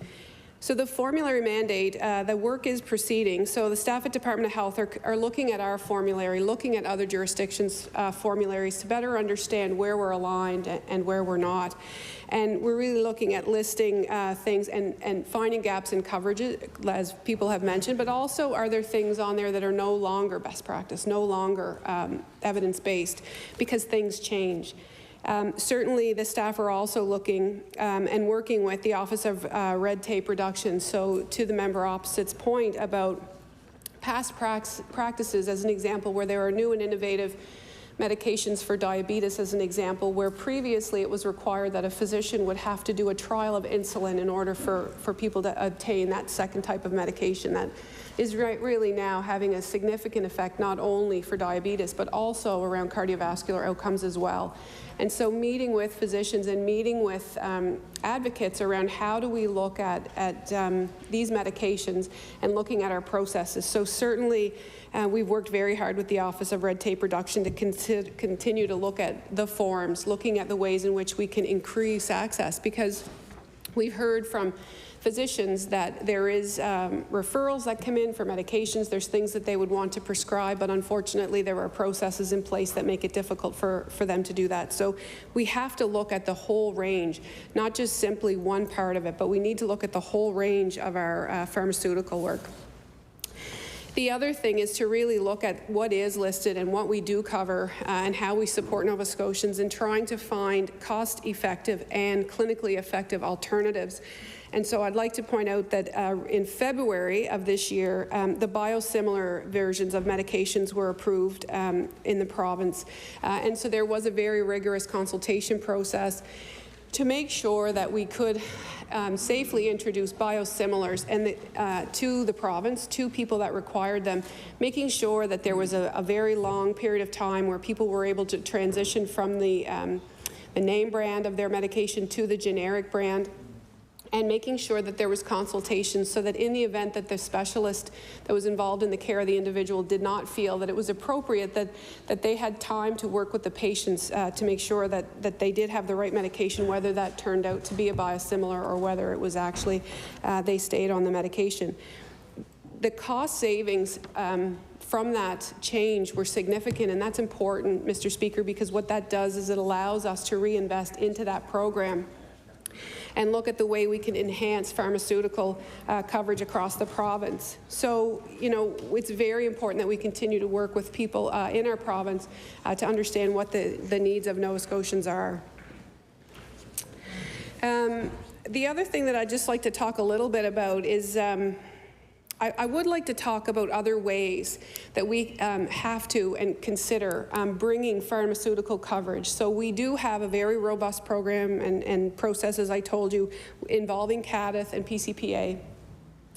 But I do want to talk a little bit about a very innovative program that's happening right now, which allows us to very, very early bring medications to Nova Scotians free of charge through clinical trials. So in June of this year, we announced, in collaboration with our other 3 Atlantic partners, it was the Atlantic Clinical Trial Network, Mr. Speaker. And so this is a one-door environment where clinical trials can happen in this province, as well as across our Atlantic provinces, where we have a high incidence of chronic disease, where we have incidence of Founder's syndrome, where we are considered one of the best places to do clinical trials. And what that allows us to do is bring cutting-edge therapy, new medications, new technology to Nova Scotians who would typically have to wait extended periods of time. So when we enter them into this study environment, it allows us to ensure that they do have access to these treatments. So we understand there are a number of demands. We know that with our comorbid conditions that we really need to look in terms of, you know, how do we support Nova Scotians? The other thing that's happened, that happens throughout this province, and I do worry about it, is talking about the polypharmacy that happens. So we see it particularly in our seniors groups, when they live with long-standing chronic diseases. So there are some very cutting-edge clinical guidelines that were developed by physicians in this province around really looking at how we support Nova Scotians who are on a number of medications to work within their clinical teams. So looking not only at primary care providers, but building robust teams around them, making sure they have access to specialists, to look at the number of medications that people are taking and working really hard to reduce that number to ensure that you know, medications are appropriate and necessary. And it can happen really easily over time where people have 10, 12, 15 medications, Mr. Speaker.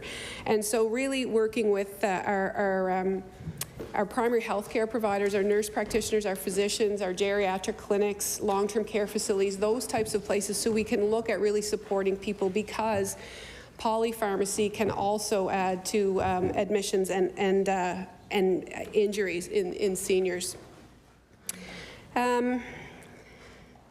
So in regards, as I said, to that action group, we have had good opportunities in order to bring cutting-edge therapy here. I want to acknowledge that our pharmacists, too, the Pharmacy Association of Nova Scotia, as well as primary care providers, have worked really hard to look at how we can work with them when there are exceptions that are required. And certainly the folks who work in pharmaceutical services are very committed to improving access across the province to Nova Scotians.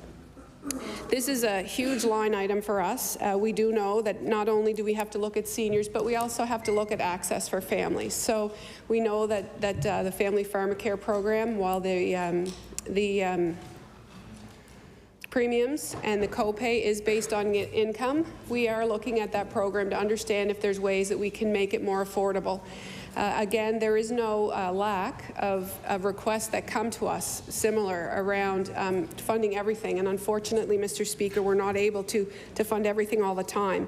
So by looking at the program comprehensively, looking at how we can best you know, make sure that we have efficiencies, making sure that we are meeting the needs of Nova Scotians and that we are forward-facing, Mr. Speaker, and that we are not doing what we've always done in the past is an important part of this. So the work is ongoing in that comprehensive review.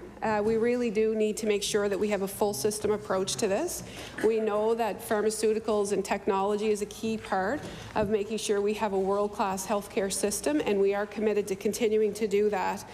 So I want to assure the members opposite that while this is not something that we will be adopting today, I do want to assure them that there is comprehensive work that's happening in the department, that we know, particularly with a line item that's over $370 million. This is something that warrants a very comprehensive review. We do want to look to other regions to understand where they've had successes, understand where they've been able to implement changes and learn from them, and also to ensure that we are meeting the needs of Nova Scotians moving forward. So I just want to encourage folks that there is work underway and that we will continue to look at this, and we are committed to improving not only this part of healthcare across the province, but the entirety of the healthcare system. Thank you, Mr. Speaker. The honourable member for Halifax. No, you. The honourable member for Halifax Atlantic. Thank you, Mr. Speaker, and I just will talk quickly about this. The truth is the reality on this and the reality on this bill is last Friday I was at my office, a lady walked in and was in tears. She couldn't afford her medicine, and she had to choose between her food or her prescriptions, and she had to choose her prescriptions. She had to.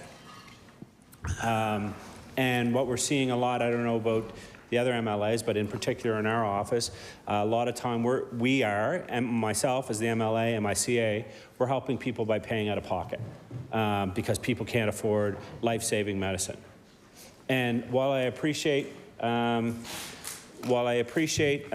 this, the truth of the matter is that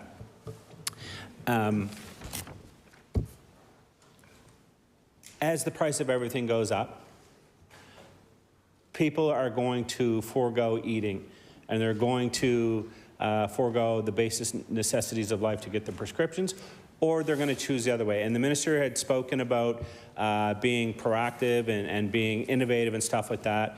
But an innovative healthcare system doesn't just look at the short-term results, they also look at the long-term results.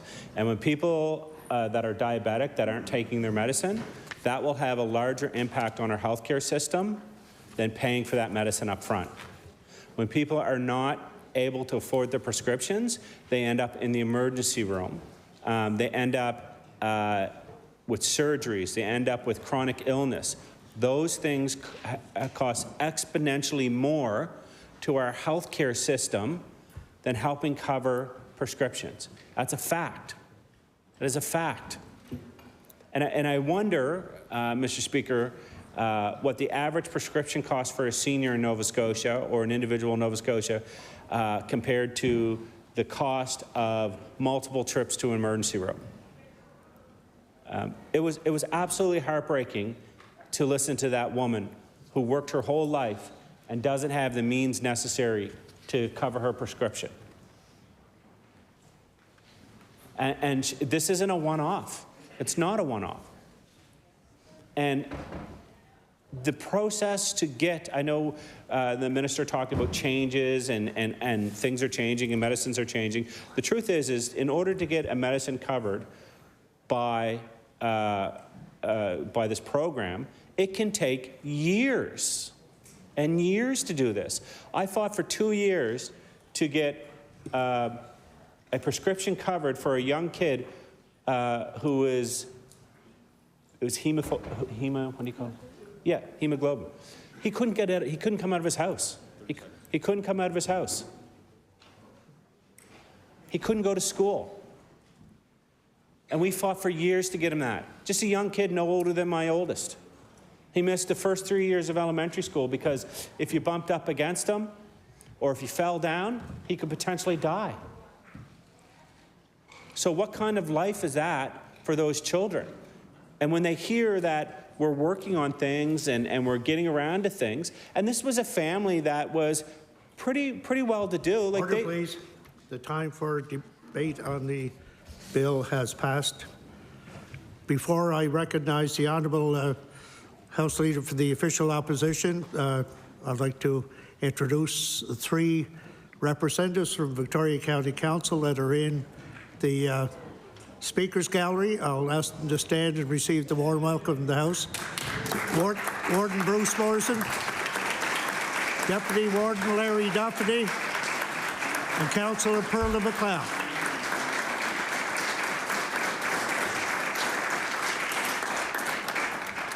You missed all the fun this afternoon. I recognize the Honourable House Leader for the New Democratic Party. Thank you very much, Mr. Speaker. I'd like to please call Bill number 98, Equity and Sustainability in Electrical Utilities Act. Bill number 98, Equity and Sustainability in Electrical Utilities Act. I recognize the Honourable Leader of the New Democratic Party.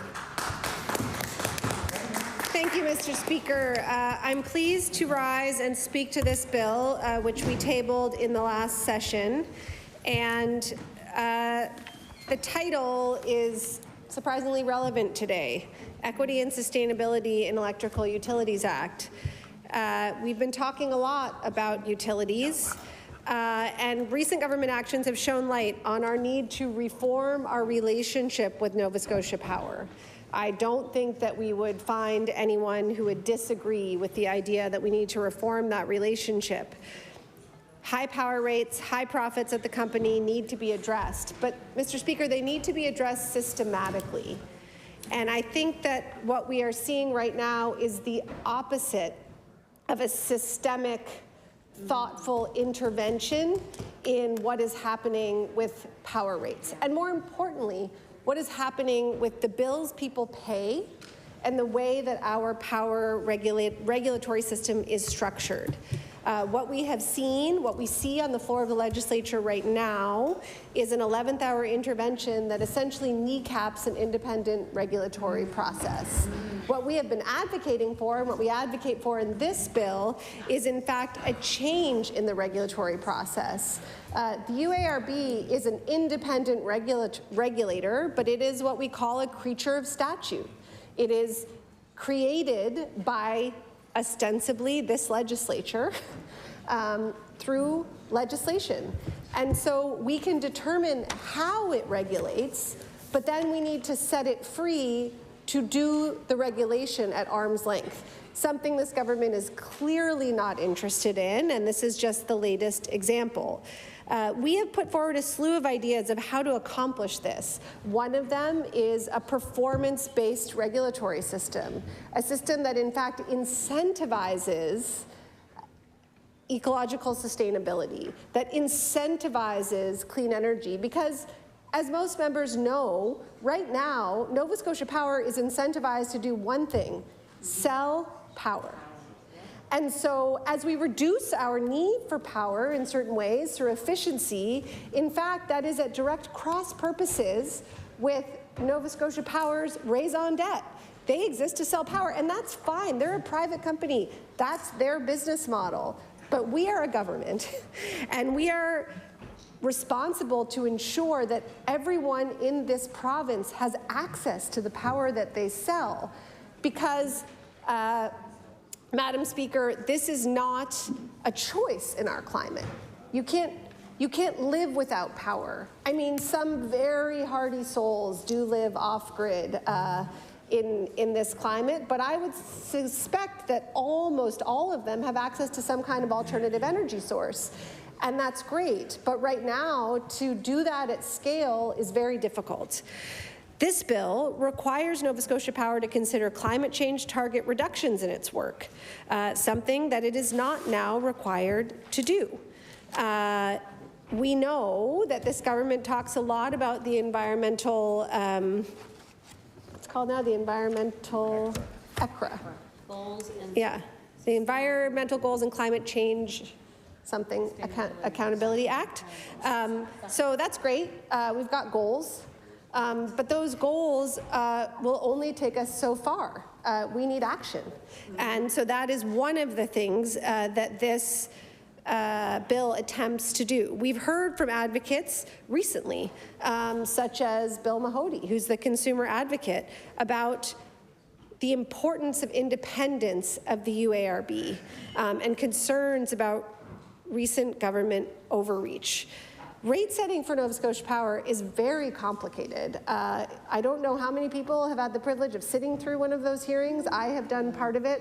It is incredibly complex regulatory law. And one of the things that's important is the independence of this process. And one of the reasons that that's important is because otherwise the company doesn't have access to low-cost financing. I think it's really important to understand that one of the things that the UARB cannot do right now is to set up a universal service program. And that's really at the heart of what we think would be a systemic intervention in the UARB process. So right now, according to legislation, the UARB cannot discriminate within a rate class. So all consumers need to pay the same amount. There's no choice. The UARB would be breaking the law to mandate that consumers pay different amounts. But we know that not all consumers are the same. This government is talking at great length about targeted interventions. They know that there are people that cannot afford power. And so a universal service program says that the UARB is enabled, that they may create a different way of charging low-income Nova Scotians in particular. And so just as we in the NDP caucus anyway, and the Canada Housing and Mortgage Corporation, although maybe not the Nova Scotia Progressive Conservatives, recognize that affordable housing means 30% of your income, it is also widely recognized that affordable power means 6% of your income. That's the test. And so what we are suggesting is that for Nova Scotians, for whom a power bill is more than 6% of their incomes, should be accommodated by the UARB such that they can afford power. Put simply, I mean, this to me, we have brought forward 2 bills today that we actually think are entirely uncontroversial. They are not ideological. They're not meant to pin the government in one way or another. They're actually just meant to help people. We have spent all of this session and most of the last session trying to raise the alarms about the impact of the cost of living crisis on Nova Scotians. There are so many in this province who are struggling to afford medication, who are struggling to afford power, who are struggling to afford groceries, who have a hard time putting gas in the tank. And you know what? We want to be positive too. This government does not have a lease on positivity, and they certainly don't have a lease on compassion. And that is what we're doing here. We are demonstrating our compassion by saying, doesn't everyone deserve the same opportunity right now? We are not all in the same boat. We are in the same storm, but we are not in the same boat. And for some people, paying your power bill is an inconvenience. For some people, picking up your prescription makes you think twice about your bank balance. And for other people, it's impossible. And so for those people, we are saying, please consider this bill. Consider a strategic, smart, useful intervention in the regulatory process. When the government comes in with a bill like the one on the order paper now, 212, and cuts the legs out from under a regulatory process that is just about to wrap up, there are massive repercussions, known and unknown. And it gives the Nova Scotia Power a certain kind of authority where they can stand up in law amendments and say, well, then we're going to break the law. We're not going to meet our 2030 targets. We're going to break the law. Why would we do that? We have Nova Scotia Power and the Consumer Advocate, who by all accounts are on very opposite sides of the table, saying the same thing. This would not get that kind of reaction. I promise you, Madam Speaker, it wouldn't. Because you would have an overwhelming number of people who would say, well, that makes sense. It makes sense that people should afford to be able to turn the lights on. It makes sense that everyone should afford to be able to turn on their stove or turn on the thermostat, just like it makes sense that everybody should deserve a roof over their head. So, I've spoken a lot about the Universal Service Program, but as I said, this bill would also create a sustainability advocate There is a lot that can be done to reform our regulatory environment to make sure that people have access to power, that people have access to the things they need. But it is a complex environment with difficult dynamics. We are in an inflationary environment. We still burn, most of our electricity still comes from coal. We desperately need to change that, and we need to build the jobs that come with that transition. But this is too important for a reactionary piece of legislation with a ton of unintended consequences. Nova Scotia Power's profits are too high. Our bills are too high. Our service is unreliable. And I think it's uncontroversial to say that the model is broken. But Madam Speaker, it's time to take a look at permanent fixes that will make life more affordable for Nova Scotians and protect the environment. Thank you. I recognize the honourable member for Timberley Prospect. Thank you, Madam Chair. Similarly, in the fall of 2021, I tabled a bill that would amend the Public Utilities Act that would set out the principles of sustainable development. And that's why I'm raising my, I rise to support the bill that's being proposed tonight. I do think it's a positive thing to broaden the mandate, to add a mandate for the Utility and Review Board that includes sustainability. And I also had in my bill to add an electricity policy that accords with the Nova Scotia's environmental, sustainable development and sustainable prosperity goals.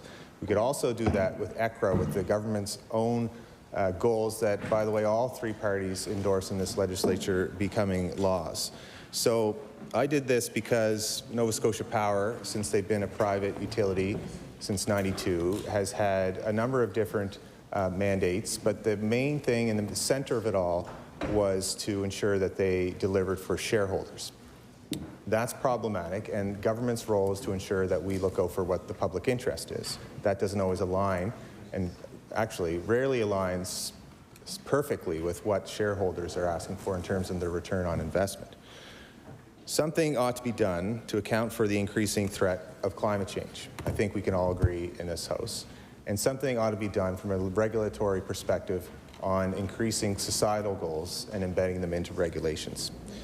This bill proposed by the member for Dartmouth South, I believe, attempts to do the same thing. That is to broaden the mandate that exists today. Not interfere with the mandate of the UARB during a hearing and set arbitrary rates that this government hasn't been able to transparently explain to the House or to the public of why the rates, where they came from, and what's the evidence to say that that's not going to hinder our climate change goals and not do anything else that would adversely impact rates in the future. Now, the energy grid is very complicated, as was noted in Nova Scotia, and it's, we have disadvantages that other provinces don't have, and the biggest part of that would be our reliance on fossil fuels, especially coal, and less access to affordable natural gas during a transition, less access to hydro, and so on down the line. And I think that underscores the importance of actually moving quicker towards modernizing our regulatory system. And we've seen this. There actually is examples in our country. The best example would be in Quebec. We also have several states that have enacted sustainability mandates within their utilities. And I went over all that at a previous time that a similar bill was put forward, and I think the member also brought forward amendments to that. Explained the analysis across all North America, so this is possible. By passing a sustainability mandate, Nova Scotia Power would not be able to claim, as they have, that by restricting their profits, that it's an inability to attract capital, that you can't achieve the climate change goals of 2030. In fact, these regulatory changes put into law some rigor that does not exist to meet them today, while still respecting the independence at the same time. With the recent delay in two coal-fired generation plants that we've seen since this new government has come in to office, that causes problems for our predictability of rates into the future and continuing to rely on markets and commodity pricing. Some of that's due to the delay of the Maritime Link project that was put forward by the prior NDP government. But it also is to do with the PC government's inaction to be able to attract federal funds to do the required upgrades to our infrastructure, to start to actually see some movement in whether it's the Atlantic Loop. That's the term that's being thrown around a lot. It was in the federal throne speech. We were all supportive to attract literally billions of dollars to help us upgrade our grids to actually access the necessary affordable power from other provinces and or just other programs that exist today. We know where the upgrades need to take place. We know we need to upgrade the connection line into New Brunswick, and we know there's federal programs to actually make that happen in an affordable way. The bill will move the needle towards the public interest. It will force more discussion around locally independent-owned renewable energy by putting this in the mandate of the UARB. We weren't forced when we were in government to put forward the tender, the 10% of our electricity system being a fully competitive tender, not owned by Nova Scotia Power. That wasn't from regulations. That was because our government wanted to see action that wasn't entirely focused on Nova Scotia Power, that had some competition in a tender. The most affordable type of electricity in the province right now is wind. And I bet, I did say at the time, those that doubted me, that we would see in the order of magnitude of 5 cents a kilowatt and come in through that tender, as we saw in other provinces. The government continued with that, I think, because they had to. We were so far along with the process. It was a little bit of higher price, 5-point-something cents, because interest rates rising, but it was the right thing to do. I wonder if they will continue down that path without a regulatory system that will actually force those types of incentives. If they'll continue to promote independently owned green energy projects across the province with wind and solar. Certainly it's not within the regulations that are before us today, and so that's what concerns me. And on the demand side, there's policy levers to achieve better environmental outcomes that will actually lower power bills. And there are programs that exist today that are basically out of reach for most Nova Scotians. So those programs need to be enhanced. Again, with the sustainability mandate, that could be driven by the regulations and broaden the mandate of the UARB. The UARB currently follows key metrics that are limited. And while I agree that increasing the profit margin and equity slice could be within government's mandate, that's why I proposed a bill as well that would restrict their ability to increase that. I don't think the government has been able to clearly explain how the 2-year proposal of limiting the UARB is in the public interest and could backfire and bring about large costs to consumers. But a sustainability mandate proposed here, and as our caucus proposed in 2021, could be passed. And then the regulations would set out ambitious, accountable timelines and track Nova Scotia Power's progress towards renewable targets.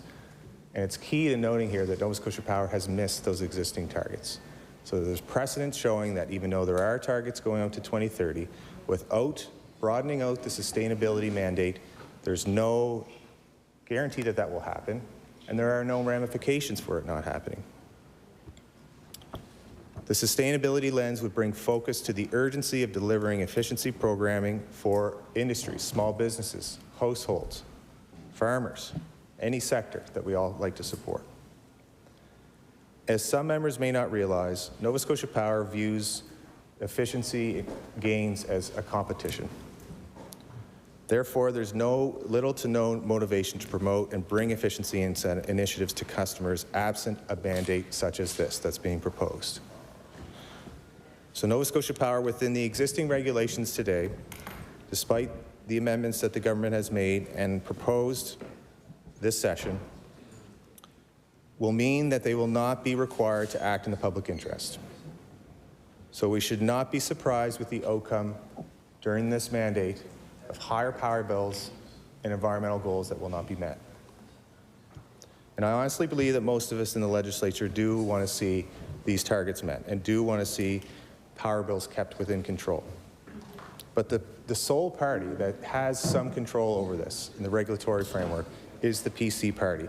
And they are the party that will be responsible by letting power bills increase, particularly for low-income Nova Scotians, but also for little to no advancement on climate change goals. Clearly, a sustainability mandate focused on the principles of affordability, reliability, and sustainability ought to be considered by the government as it was in Quebec years ago.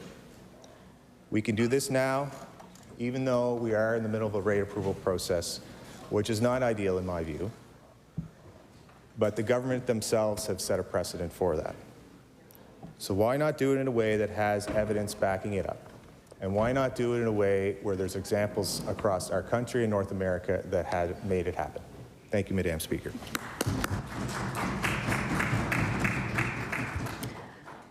I recognize the member for Hants West.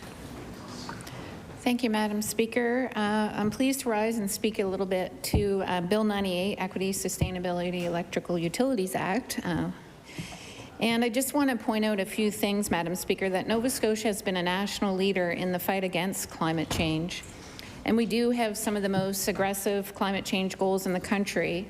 And to have 80% of our electricity generated with renewables by 2030 and to achieve net zero by 2050. To achieve these goals, our work to pivot to a cleaner sources of energy and technologies that enable them is accelerating, and it's inspiring. And as we move towards our goals, we will protect the ratepayers of Nova Scotia in doing this. They do deserve clean, affordable, and reliable power. We are making these changes to improve the way electricity is delivered to Nova Scotians. And we're looking at how we can move forward with our relationship with Nova Scotia Power. Madam Speaker, as the Minister has pointed out numerous times, that we do have the ability to pull different levers at different times, and we're going to continue to look at all options. Our priority has always been to protect ratepayers as we move forward toward our greener energy future. We are protecting ratepayers as best we can, and for the next 2 years, we are controlling what we can control. Legislation tabled earlier this session will give ratepayers a cushion against the impact of the higher rising fuel costs. We're preventing the UARB from setting power rates increased basis on we're preventing them from setting power rate increases on non-fuel costs unless they are to improve reliability of power services to Nova Scotians. If the UARB sets any increases for that purpose, they can be no more than 1.8% over the next 2 years. The UARB board may decide power rates do need to go up because of the cost of fuel, but if they go up for any other reason, it is to improve the reliability of power service. Tree trimming is a good example of an investment that would improve the reliability of the power service. Madam Speaker, it's not going into the profits. It's not going into the pockets. It's going into the improved reliability of power services to Nova Scotians. We expect that Nova Scotia Power to control what they can control and ensure they deliver clean, reliable, and affordable electricity to Nova Scotians.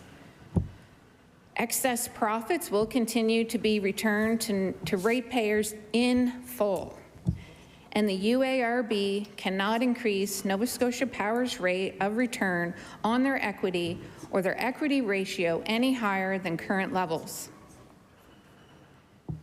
We will continue to advocate for ratepayers through the UARB's process to consider the general rate application, and we will continue to look for solutions on fuel costs and explore further action that may be needed to support ratepayers. With legislation already before this House, we are giving UARB the tools they need to ensure Nova Scotians pay the lowest cost possible for electricity. The voice of Nova Scotians is important on delivering electricity across this province, And that's why we saw value in allowing the UARB process to unfold for the general rate application. Nova Scotians haven't had their say on power rates in 10 years. We let them have their say on this application because it's important for everyone to hear it. The UARB, Nova Scotia Power, us as a government, we all needed to hear from stakeholders. It's also the reason why we're creating the Performance Partnership Advisory Table. In the spring, we made amendments to the Public Utilities Act so that we could create this table. And it will bring Nova Scotian voices together to provide advice on performance standards and penalties. Affordability and protecting ratepayers will be an important part of discussions. And we're requiring the UARB to respond to any recommendations from this group within 90 days, Madam Speaker. We're working through regulations right now to put the table in place, and we look forward to engaging Nova Scotians in these important conversations. As we work toward our aggressive climate change goals, we're committed to protecting ratepayers and ensuring that they have access to clean, reliable, affordable electricity. Nova Scotia is a leader in energy efficiency programming, and each year we invest more than $30 million in our core efficiency programs.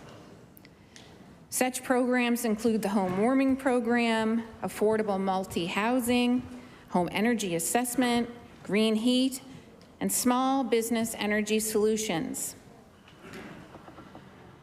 These programs create jobs, help families save money, and reduce emissions through the energy efficiency. These investments are helping fight against climate change while also reducing personal energy costs. Our investments have made real impacts. They have helped Nova Scotians save more than $180 million a year in their energy bills. We've improved 2,500 Mi'kmaq homes and 11,500 public housing units. We've helped avoid more than 1 million tons of carbon emissions every year through these programs. We've helped more than 21,000 low-income Nova Scotians get free home assessments and energy efficiency upgrades since 2007 and continue this good work. Our programs have reduced electricity demand by 12% in 2008 and count for 1 million tons of greenhouse gas reductions annually, Madam Speaker. We do a great deal of work with the incredible, dedicated partners at Efficiency Nova Scotia.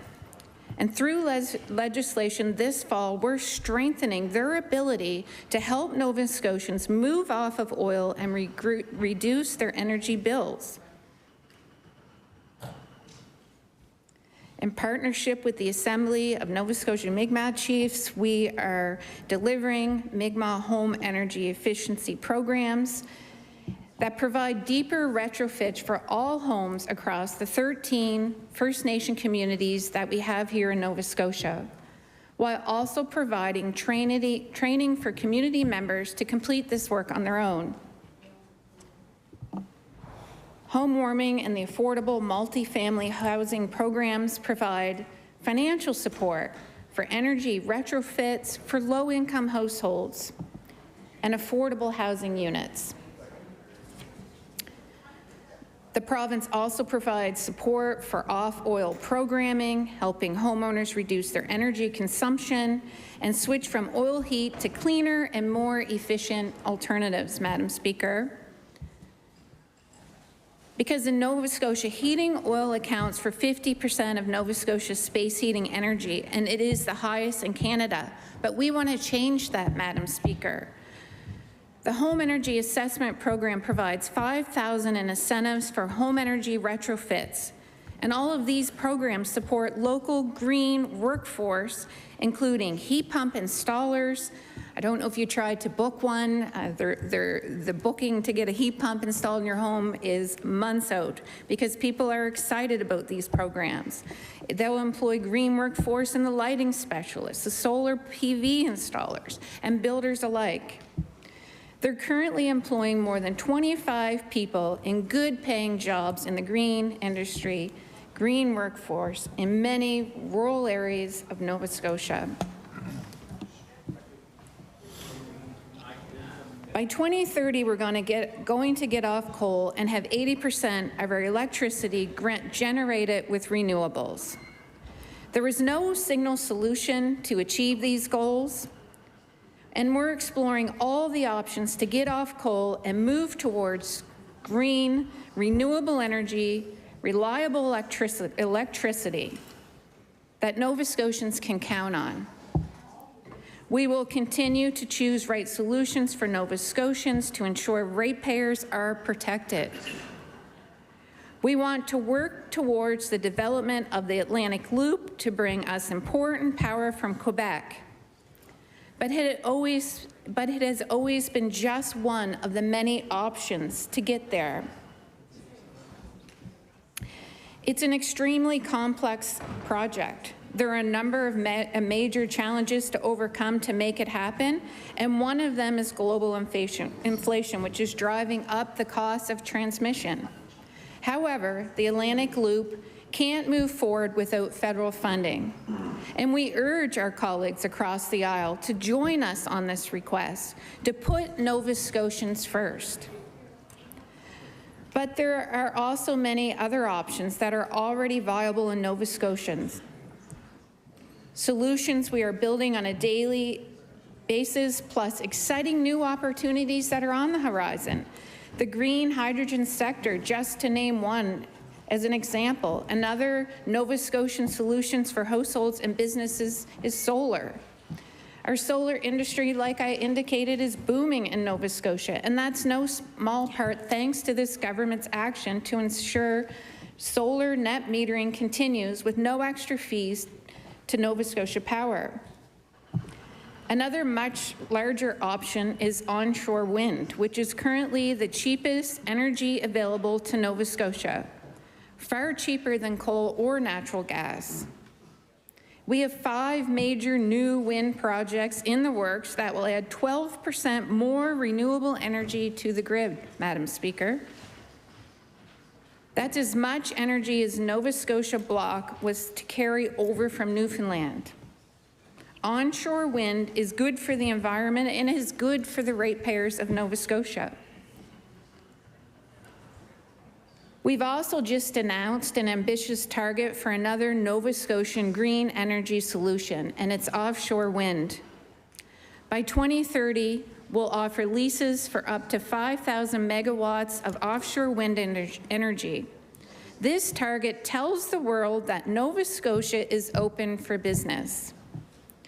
It's going to attract major investment in both offshore wind development and build in our budding green hydrogen industry and make it worth their while for companies like these that are going to come and build enough capacity for both export and domestic use. Offshore wind companies will provide the renewable electricity to produce the green hydrogen, and they will also provide excess clean electricity with the capacity for use in Nova Scotia at an affordable rate. In the same way, green hydrogen companies will produce green hydrogen for export and will have excess clean fuel that can be stored and used when it is most needed in Nova Scotia. In combination with natural gas, we believe green hydrogen has real potential to help us in our transition to net zero, Madam Speaker. There's also exciting work happening in batteries. An area in Nova Scotia works with companies like Tesla and leads the world. Just recently, we heard great news that Novernex, another Nova Scotian company, is receiving $150 million from the U.S. Department of Energy to advance battery technologies for electric vehicles and the electrical grid. The beauty of all of these solutions is that they are all made in Nova Scotian solutions, Madam Speaker. Instead of importing energy from elsewhere, we'll be generating right here at home. How exciting is that? Instead of the green jobs going elsewhere, these industries will create green jobs here at home for Nova Scotians. Instead of relying on Nova Scotia Power to come up with imported solutions, we have private companies recognizing the potential right here in Nova Scotia and jumping in to make these solutions happen. We're actively committed to supporting these new green economy firms, and we have made the solar industry protected by clearing the way for residential customers to use net metering to lower their energy bills. I recognize the member for Cape Breton Centre, Whitney Pier. Thank you, Madam Chair. So in the last speech, I heard nothing about how this bill that we are presenting, Bill 98, Equity and Sustainability in Electrical Utilities Act, I didn't hear anything from the member about how we are going about the bill and how we are going to work towards lowering bills, power bills, for those in low income, especially those paying 6% of their income and their power bills, Madam Chair. And so, I find that concerning because I think, there's been plenty of times where there has been objections to the fact that others have not talked to the bills. And I think if we're going to be talking to if the government is going to be objecting to the fact that when we are not talking to the bills, they might want to start talking about the bills themselves. Madam Speaker, earlier this week in law amendments, Brian Guilford of the Affordable Energy Coalition brought forward proposed amendments to create a universal service program in the Public Utilities Act. And an amendment that we supported and raised to the committee that was unfortunately, but not surprisingly, voted down. This is something that we, as well as advocates, have been talking about for quite some time. And for my time in this legislature, I have heard my colleagues of Dartmouth South and Dartmouth North continuously talking about it, as did the member for Halifax-Chebucto. And so this is something that is very near and dear. It's something, these are the issues that we have been constantly bringing forward to the legislature, but also with those issues, Madam Chair, we in the NDP caucus, when we bring forward issues of concern, we also like to bring forward solutions, ways to fix those problematic areas, Madam Chair. And so this bill is one of those. Bill 98 is one of the solutions to the fact that people are paying too high of bills for their power, and many have had their power disconnected. So and let's talk about the UARB. The UARB is a creature of statute, and all powers in its mandate are legislated by government. Currently, the UARB does not have the power, as we have said, to approve different rates for lower income ratepayers. Clause 3 of our bill would amend Section 67 of the Public Utilities Act to allow the board to set such a program, capping potential the bills of lower income customers to 6% of their income, Madam Speaker. I think this is a good start to helping people with their power bills, to helping those who are low-wage workers, Madam Speaker. Considering all the other affordability issues that we have. And, I think it's a better solution having a, capping these bills at 6% of the income is a better solution to someone who's having difficulty paying their power bills than saying to somebody, oh, you can't buy your food, go to a food bank. Oh, you can't afford your medication, too bad about you. Here's everything else that we're doing besides helping you pay for your medication. The Affordable Energy Coalition, Madam Speaker, told members at Law Amendments that we are at a unique point in time to implement such a program, that there's no better time would exist. The time is now. Our province energy sector is in the middle of a massive shift off of fossil fuels to reach the legislated 2030 goals. The future of sustainable energy production will bring cost savings for customers. The Affordable Energy Coalition told us that managing higher customer bills is crucial until we get there. Low-income customers need protections as this sector transitions, and they need to be protected from prohibitive upfront costs. And let's talk about those upfront costs. Madam Speaker, it is costly. I have a heat pump. It is costly to put in one heat pump. It is costly to put in 2 heat pumps. Those are upfront costs that you have to bear. For, Madam Speaker, a greater return later. But there are so many Nova Scotians, many in Cape Breton Centre, Whitney Pier, who cannot afford that upfront cost. They can't bear that cost. So we need to help them be able to do that. An additional protection offered by this bill would prevent Nova Scotia Power from disconnecting customers from power due to the inability to pay their bills. Power disconnection is devastating. It is degrading to families. And I want to share a quote from the Affordable Energy Coalition given before Law Amendments Committee earlier this year. Quote, inadequate income is the primary reason for disconnection of electrical services. Arrears build up. Low-income households are forced to use food banks or to stop medicine so they can pay electricity bills. Or they lose their electricity, which means that they can't store or prepare food or lead a normal life. In some cases, they cannot heat their homes.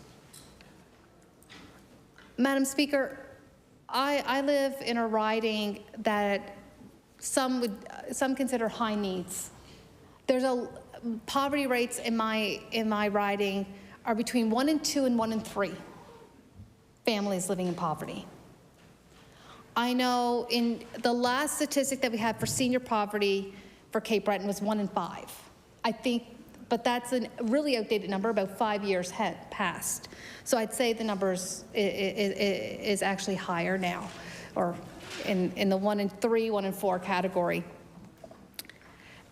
And the number of people who have contacted our office because they're about to be disconnected by Nova Scotia Power because they can't afford their bills. Many play, sometimes it's a shell game, Madam Speaker, of, okay, throughout the winter, I'm not going to pay my heating bill. But come spring and summer, because the temperatures are higher, I'll start paying it off for the next winter. Sure. And then in the next winter, Madam Speaker, they stop paying their bills throughout the winter, and then they start again paying that bill in the spring and the summer.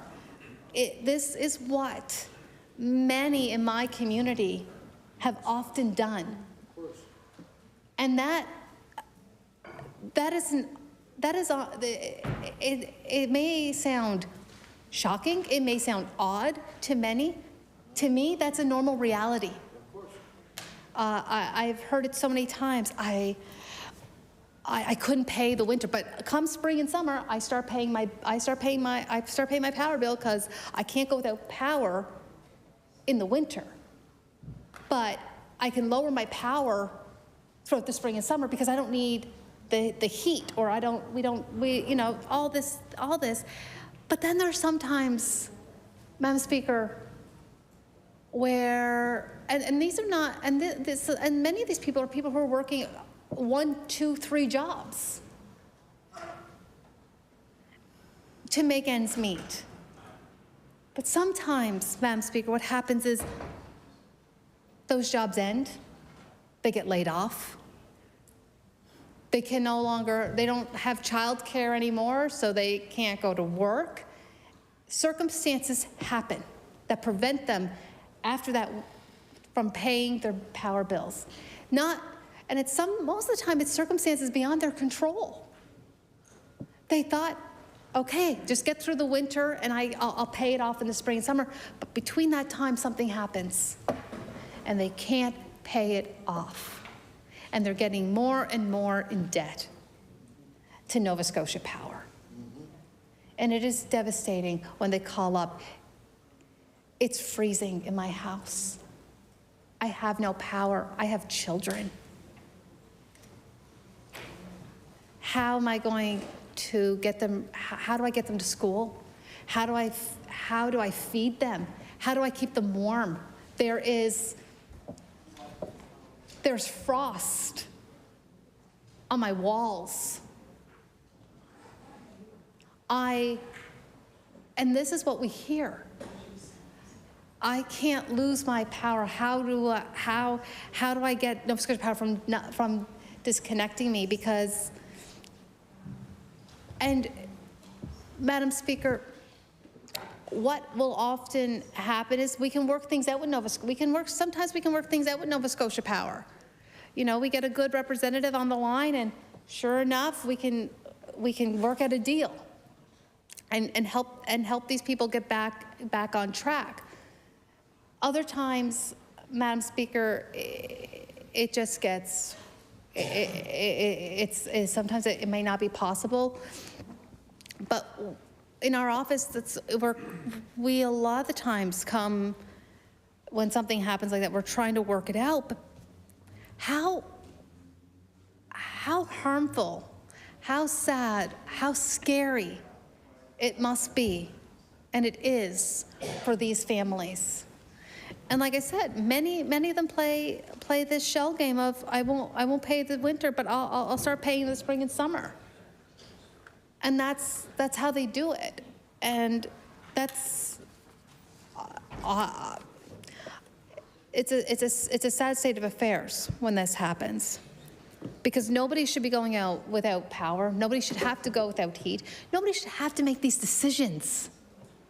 Nobody should have to make the decision between heating the home, keeping the lights on, feeding, keeping food on the table, and their medications. Nobody should have to make any of these decisions, and yet they are. But we here have the power before us, to make some changes. We can make changes to how the UARB is and enabling legislation for them to allow them to have this type of program. We can do that. And I hope that the members opposite are taking that into account. And so I want to say, Madam Speaker, access to heat and electricity is essential to safe and secure housing. So instead of disconnection, this bill would allow the establishment of a payment plans to deal with overdue accounts, as I've said.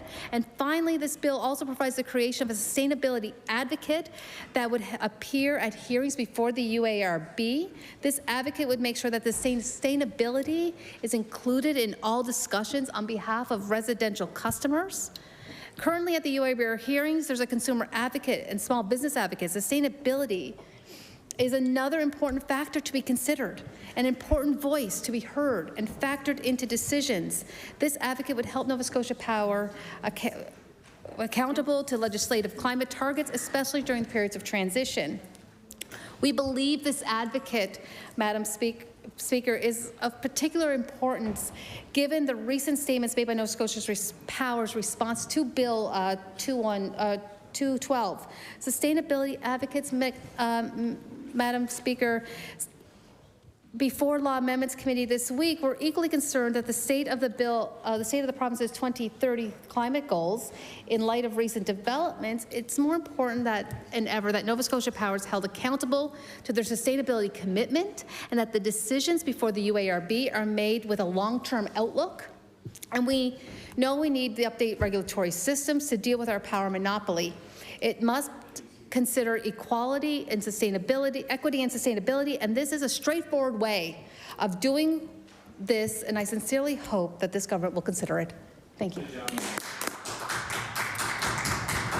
I recognize the member for Eastern Shore. Thank you, Madam Speaker. I'm pleased to rise and offer a few minutes of discussion on Bill number 98, the Equity and Sustainability and Electrical Utilities Act. There is a lot to unpack. A lot's been said already about this bill, which in general is got good sentiments behind it. Of course, we're a government that has shown a commitment to trying to reduce poverty all across the province, and of course we want to make sure that our ratepayers are protected and that all Nova Scotians can afford to live and survive in this province.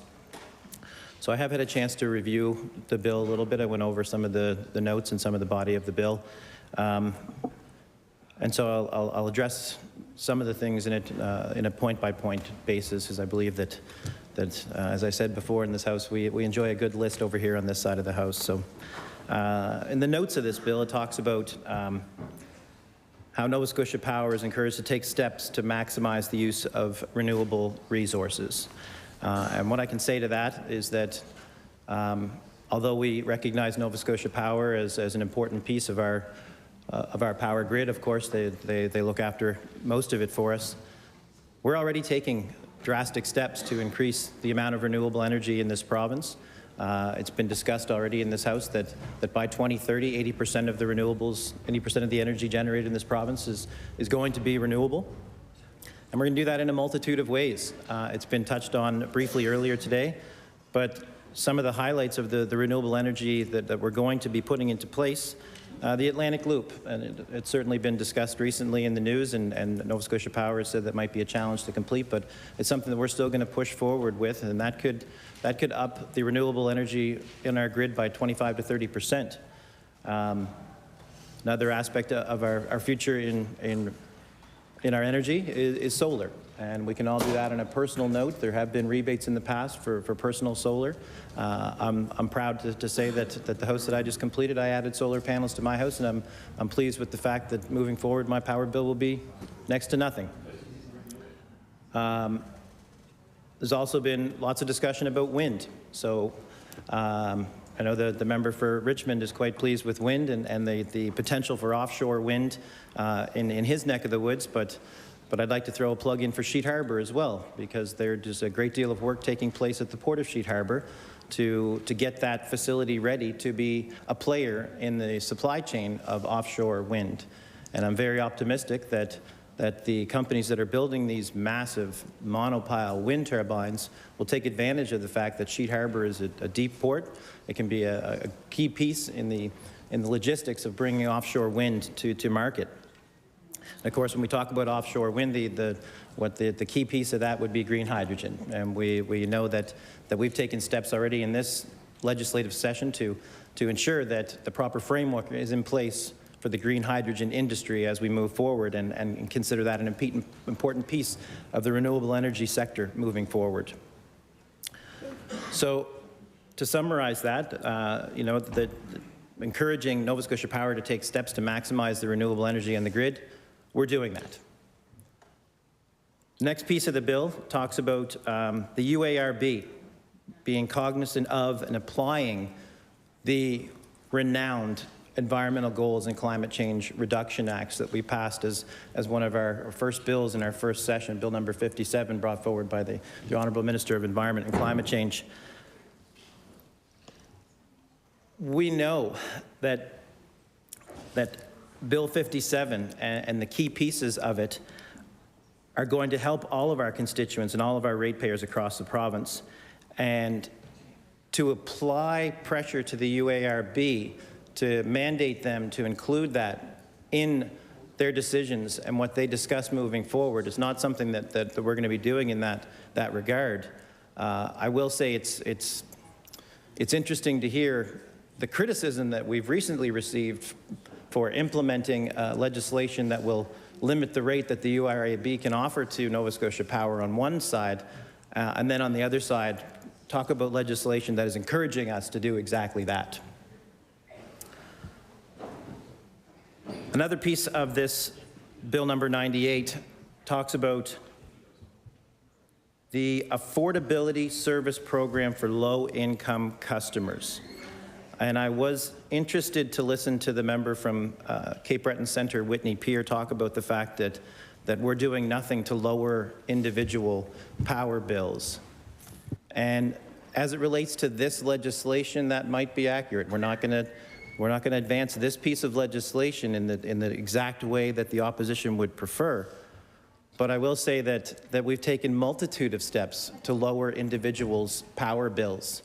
You know, we can talk for days about Efficiency Nova Scotia. We can talk about the investments that Efficiency Nova Scotia makes in individuals' homes that ultimately reduce their power bill at their house. We can talk about the home warming program.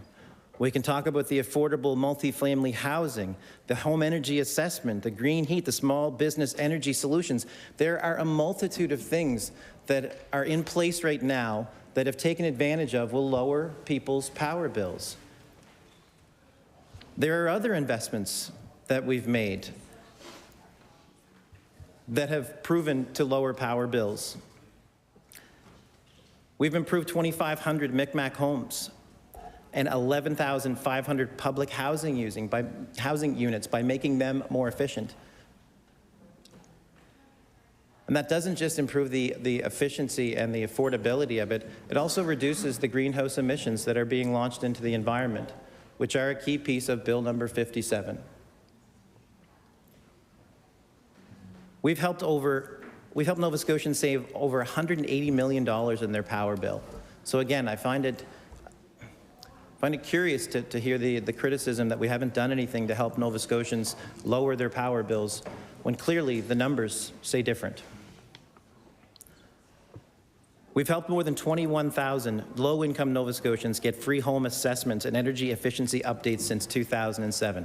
And obviously, since 2007, there's been governments of all stripes that have stood here on the floor of the legislature. So obviously, in 2007, a different government would have been the PC government, but since then, every other stripe has been here. So I'd like to think that we can all take a little piece of the credit for advancing energy affordability in this province.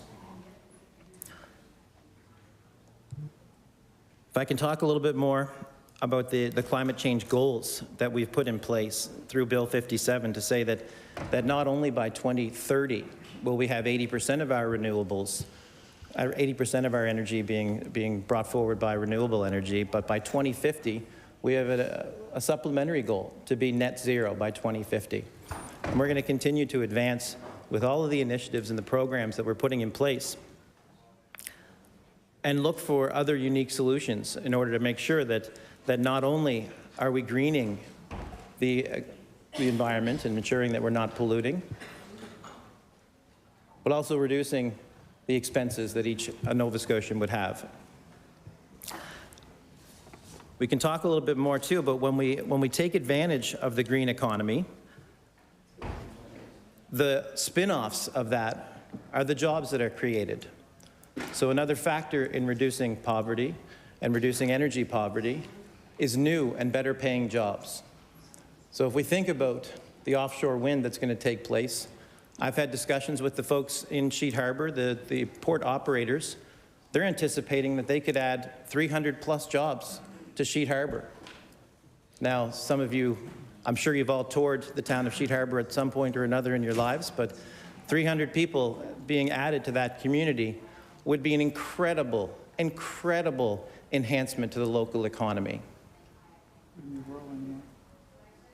Although it is a piece of the Halifax regional municipality, I would argue it is still rural. But the new and better paying jobs that would be advanced by that would be immeasurable. Solar is another aspect of this that as we continue to advance in the solar industry, that the new and better paying jobs, I can remember 5-6 years ago, it would have been a challenge to find a solar company to install.